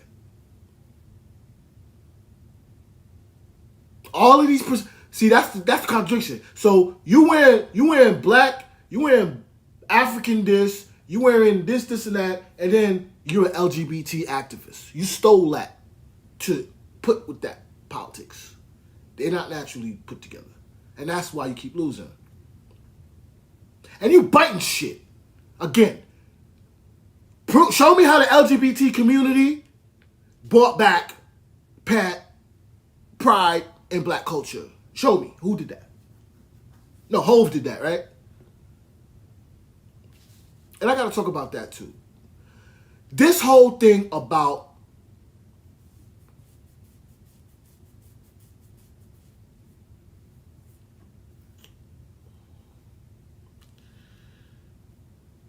the Shine thing, it's the religious aspect to it that's disturbing.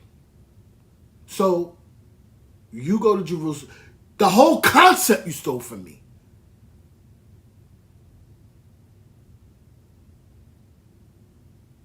But it's like,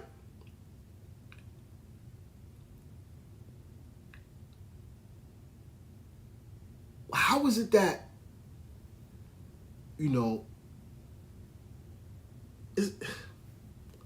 I don't even, because I don't want to talk about that nigga. But let's continue. Got a couple minutes. We're going to do 2 hours and we out of here. All right? Now.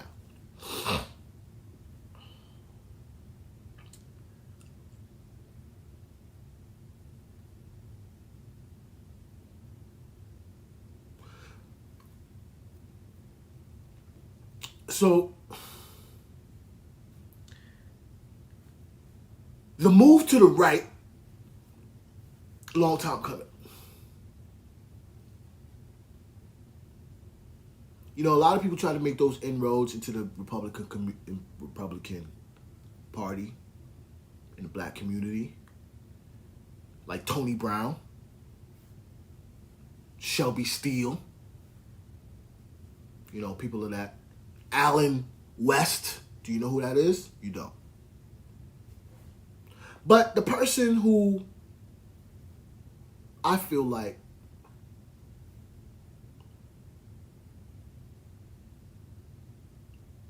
is the ultimate trailblazer of this moment right here, which is why it was fitting to see Iron M.I.C fight. And this the sequence. Just Trump wins, Mike Tyson fights, and then John Jones fights. And I didn't even see that. I didn't even know that was coming. And then the fact that I pulled out the UFC joint, yeah, right? Oh.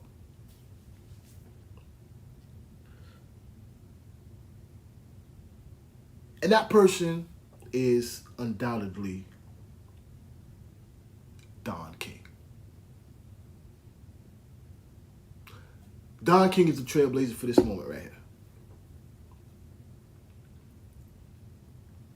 So much so that, who do you think Trump got his style from? He got it from Don King. Prove me wrong. Tell me that's not true.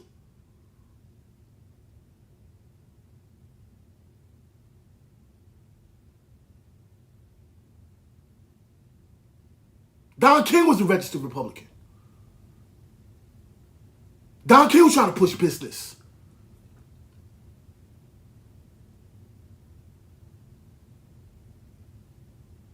And and again, like I said, that's that's the generation I grew up in, looking at Don King. And it's funny too that I remember when I used to be in school, I used to call myself being a promoter like that. It was funny. That was like one of my jokes. After school, see motherfuckers and try to promote a fight. But yeah, Don King. And of course, we on the Iron M.I.C. But let me tell the Iron M.I.C. story, man. And let me see how I want to say this, right? So, again, this is all about New York. It's odd watching it as a native New Yorker because, not odd, because the way I look at it is it's a certain point. And it's like the way I look at Trump, the way I look at myself, the way I look at other native New Yorkers, it's like you see the evolution. But you also see that we still here. But it's like niggas don't want us to tell our story because it would change it would make certain people irrelevant. Not only if certain people change their narrative of how they tell their story, but just because of the person telling the story too. That's even worse. So if you talking about a nigga, the nigga start talking, and then, perfect example, why I woke up today. But this was a little WWE.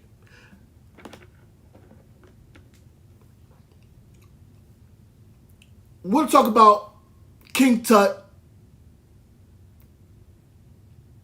from Brooklyn, who amazingly shows up on my timeline. I don't even know. But he's doing his thing, trying to do his thing, looking like, I don't know, I see a little polo, I see teaching in front of a map, I don't know, but peace. But my point is that they got a dude, Gully TV, from Philly. He's talking about telling him how you didn't really do this. We want to know this. Did you spin the yard? That's like, why are we taught like that? And the reason why he doing that is because he feel like he down with this crew, whatever they call the murder unit, and he could bully them. That shit is wrong. That shit, I'm sick of that shit. Nigga, you don't rap. This nigga really talk. Fat Man Scoop was in Dubai. He told him that, nah, you need to come fuck with us because we popping, because we on drink chat. Nigga, this nigga's in Dubai. You not popping. We popping. New York did that. You dissing the nigga that shit is so ridiculous. You wearing polo, talk about, oh, yeah. But this is the part that makes me think it's WWE. You said that, you mentioned, and we all know the incident. It's the Tupac incident. I don't care. I'm sick of it. Because niggas milked that shit for 30 years too. If you don't talk about Tupac, you would be nobody. If you didn't talk about Quad Studio. So now this nigga want to stay relevant because next nigga's out. He like, yeah, he trying to create some type, just like you rode Haitian Jack. I should have never mentioned Haitian Jack on my shit. You niggas been riding that shit for 6-7 years.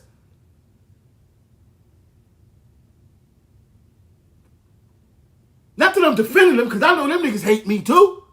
But shit is annoying. I'm talking for Brooklyn, New York. Like, yo. But let me show you how it's WWE. You said that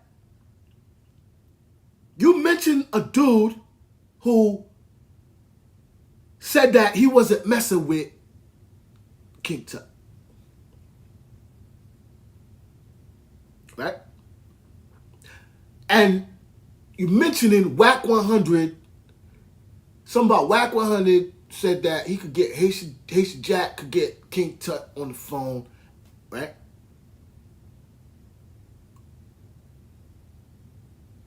And then you direct to him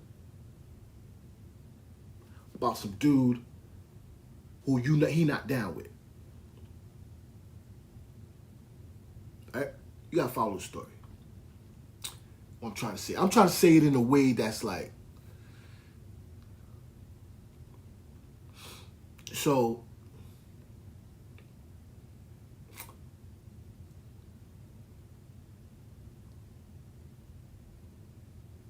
y'all not fooling nobody. Let me just, I'm not even, you're not fooling nobody, bro. Because the dude you named,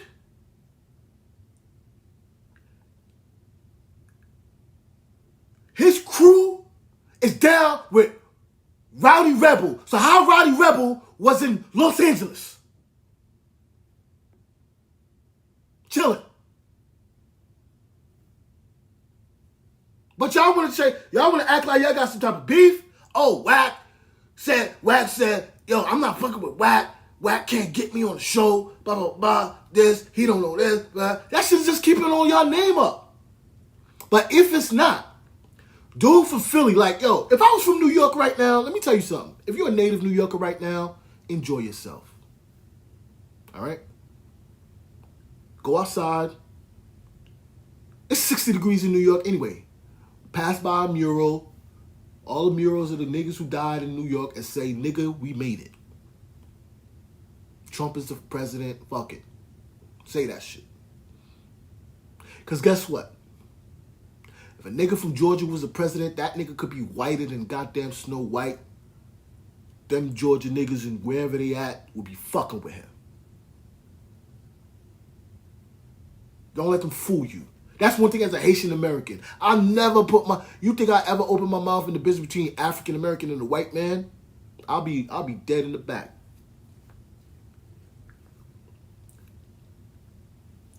All right. So you guys playing games like how is Zoe on Cam Capone show? Like, that's the West Coast link. Who got the West Coast link?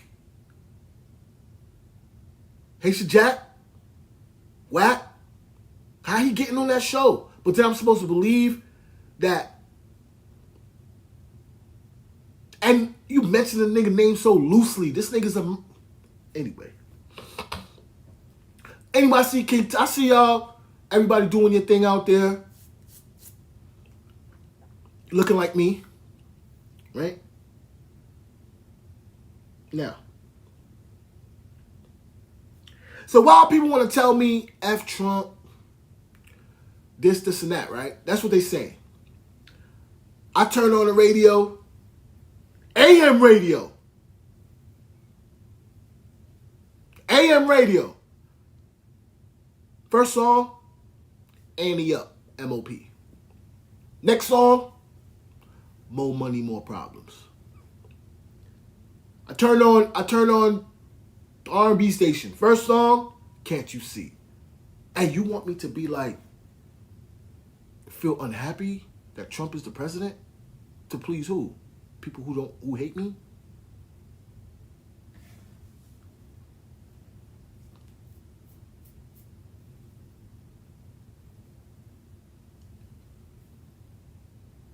Now, let's finish this up.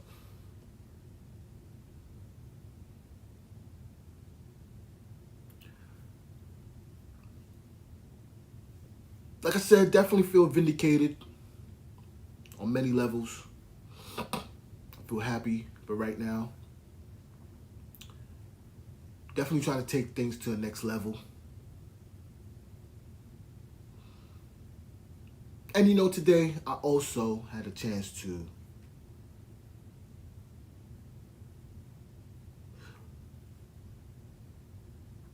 look at the NVIDIA address. Yeah.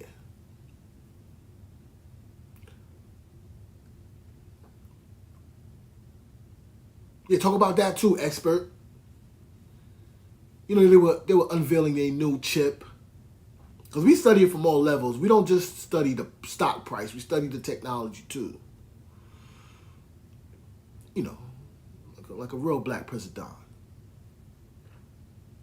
But it's interesting how, since I've been here, the technology leaped too. See, a lot of things changed since I've been here in Palm Beach. A lot.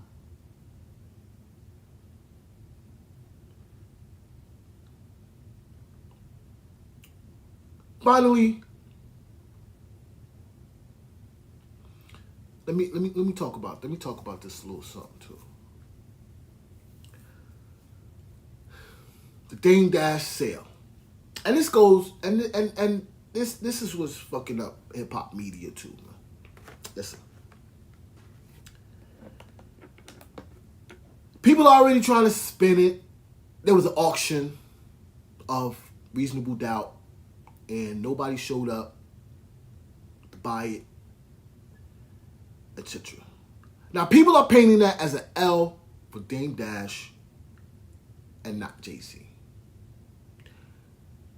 That deriding is ruining hip-hop. It's over. You look crazy. You just saw the entire music industry support a candidate, and that shit didn't do nothing. Stop with this Hove. That shit is done, nigga.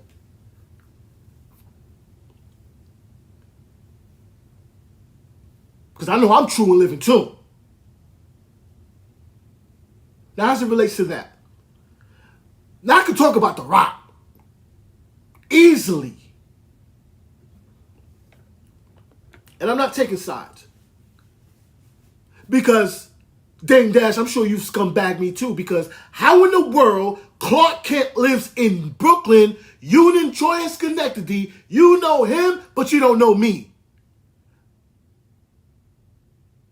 I've never been offered a deal. I've never been offered a verse. And all you niggas know each other from that era? Including you, Dame Dash. But that's not what I want to talk about. Same as, so on one level, all right, you want to, but while you want to spin the narrative against Dame Dash, and the reason why Dame Dash is, no matter what you want to say, nobody been talking to you like that, nigga. You should a lot of people should just appreciate that. Just like the way I spit to y'all. He's talking to you in a way that, like, who else is talking to y'all niggas like that? From that perspective. Hove? But here's the point.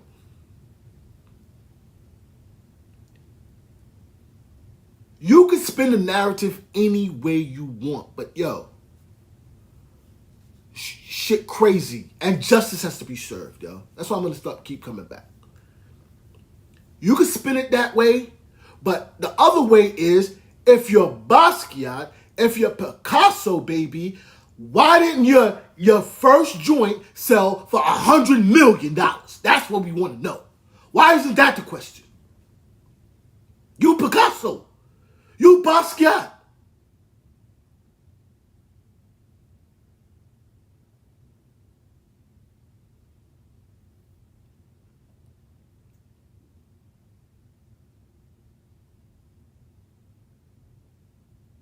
Nobody bought it? And to the point, I even texted a nigga with money to see if he'd buy it. For real.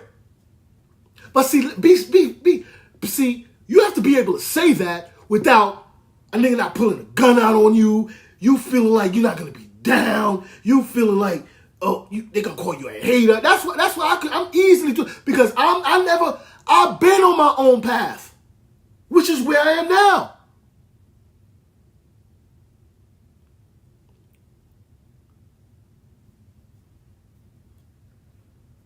Now, but what I'm speaking is because of the fact that he's in a position, Jay-Z, to dictate what's going on in the Super Bowl off a wave he didn't. Colin Kaepernick created it, which he capitalized off too, which is ill. But it's like, we know that's the play, but stop trying to convince us that nobody else could do what he's doing. That's not true. Or like it's some special shit. That's not true. He's been given the opportunity, yes. The ideas are not his. Now, to show you hypocrisy to finish is this. Back to the Shine thing.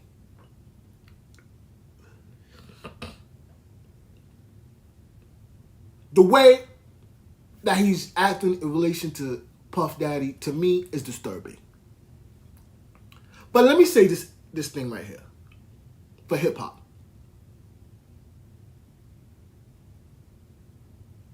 For y'all. Because this whole stop snitching, this, first of all, like the dude, Gully or whatever, he's like, oh, snitching. This whole, first of all, who are you to judge a person as far as snitching or what he does with his life? You're supposed to be Muslim, bro. It seems like it's a lot of Muslims or in hip-hop who are act like that. Like, very judgmental, very talkative, very this, but don't got no tune. I mean, some music. Where the youngsters at? You like, yeah, this, you should have did this, to hip-hop artists, you don't rap. What's your credentials? Because you went to jail? But, all right, you're right.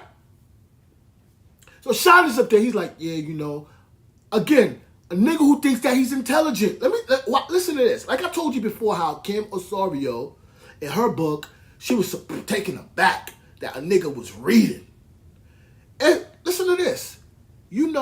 I noticed something similar, very peculiar. When G Depp was talking, he was like, yeah,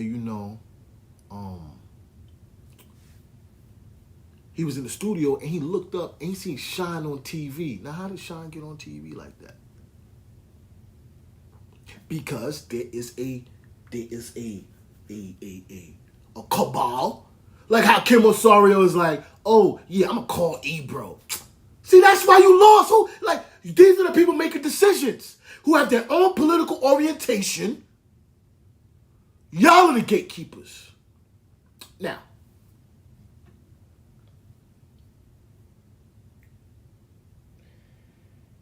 see,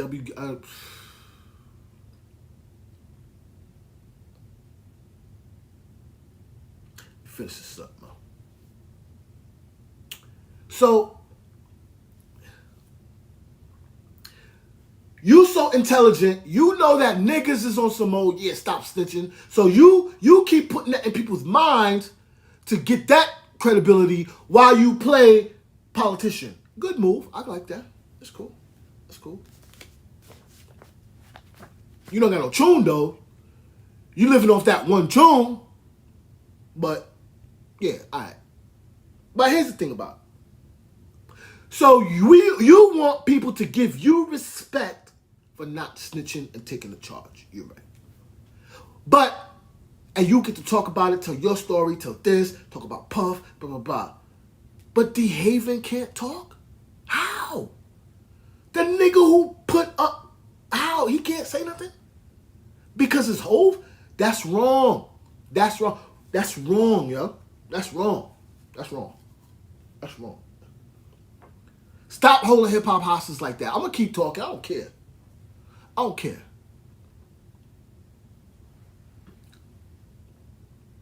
It's crazy. Last thing I want to say is that, like I said, this is about New York. Trump won. We'll see what happens. right? But shout out to Mike Tyson. You know, shit tricky right now, but it's funny that, you know, most people don't know that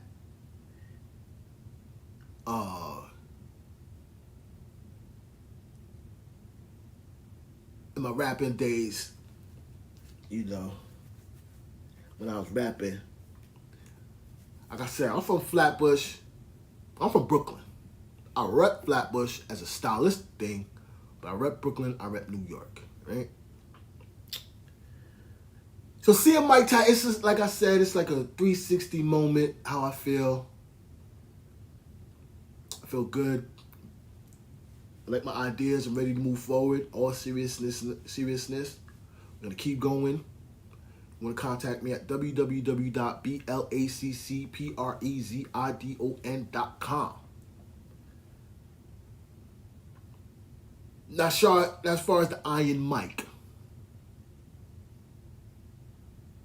Actually, a triple entendre. Why? You know, we got Iron M.I.C. and we got the Iron M.I.C. But do you know the third Iron M.I.C.? What is that now? You know, back in the day,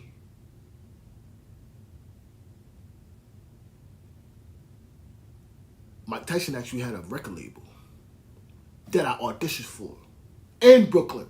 And that's the thing too, ladies and gentlemen, why I feel vindicated. It's because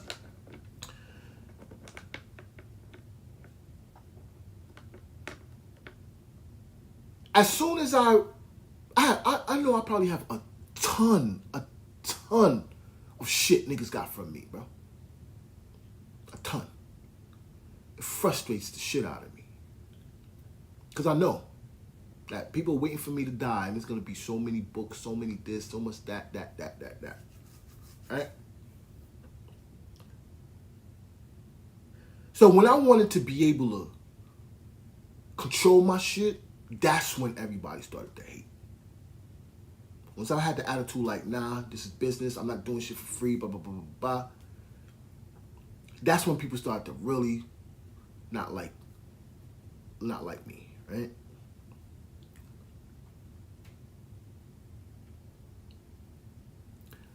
But I always feel like I wish that I did sign a record deal, in a sense. Because maybe if I was in the music business, which I was right in the middle, I'll tell you how, there wouldn't have been a fight between Jimmy and Baby Chris.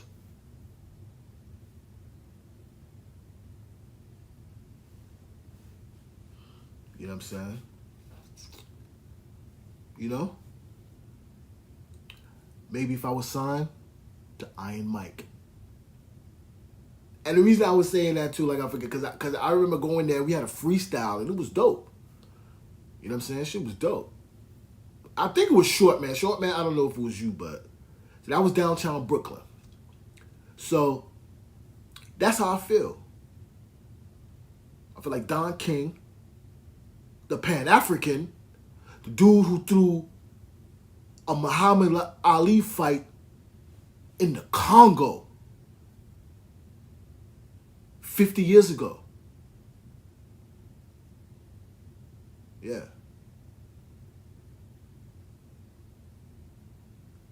And the legend Mike Tyson, who's had Brooklyn on his back, New York on his back for 40 years. As long as I've been doing my thing too. So shout out to both of them. And I'm going to keep it going. As the Don King from 1989 on the Iron M.I.C. Peace.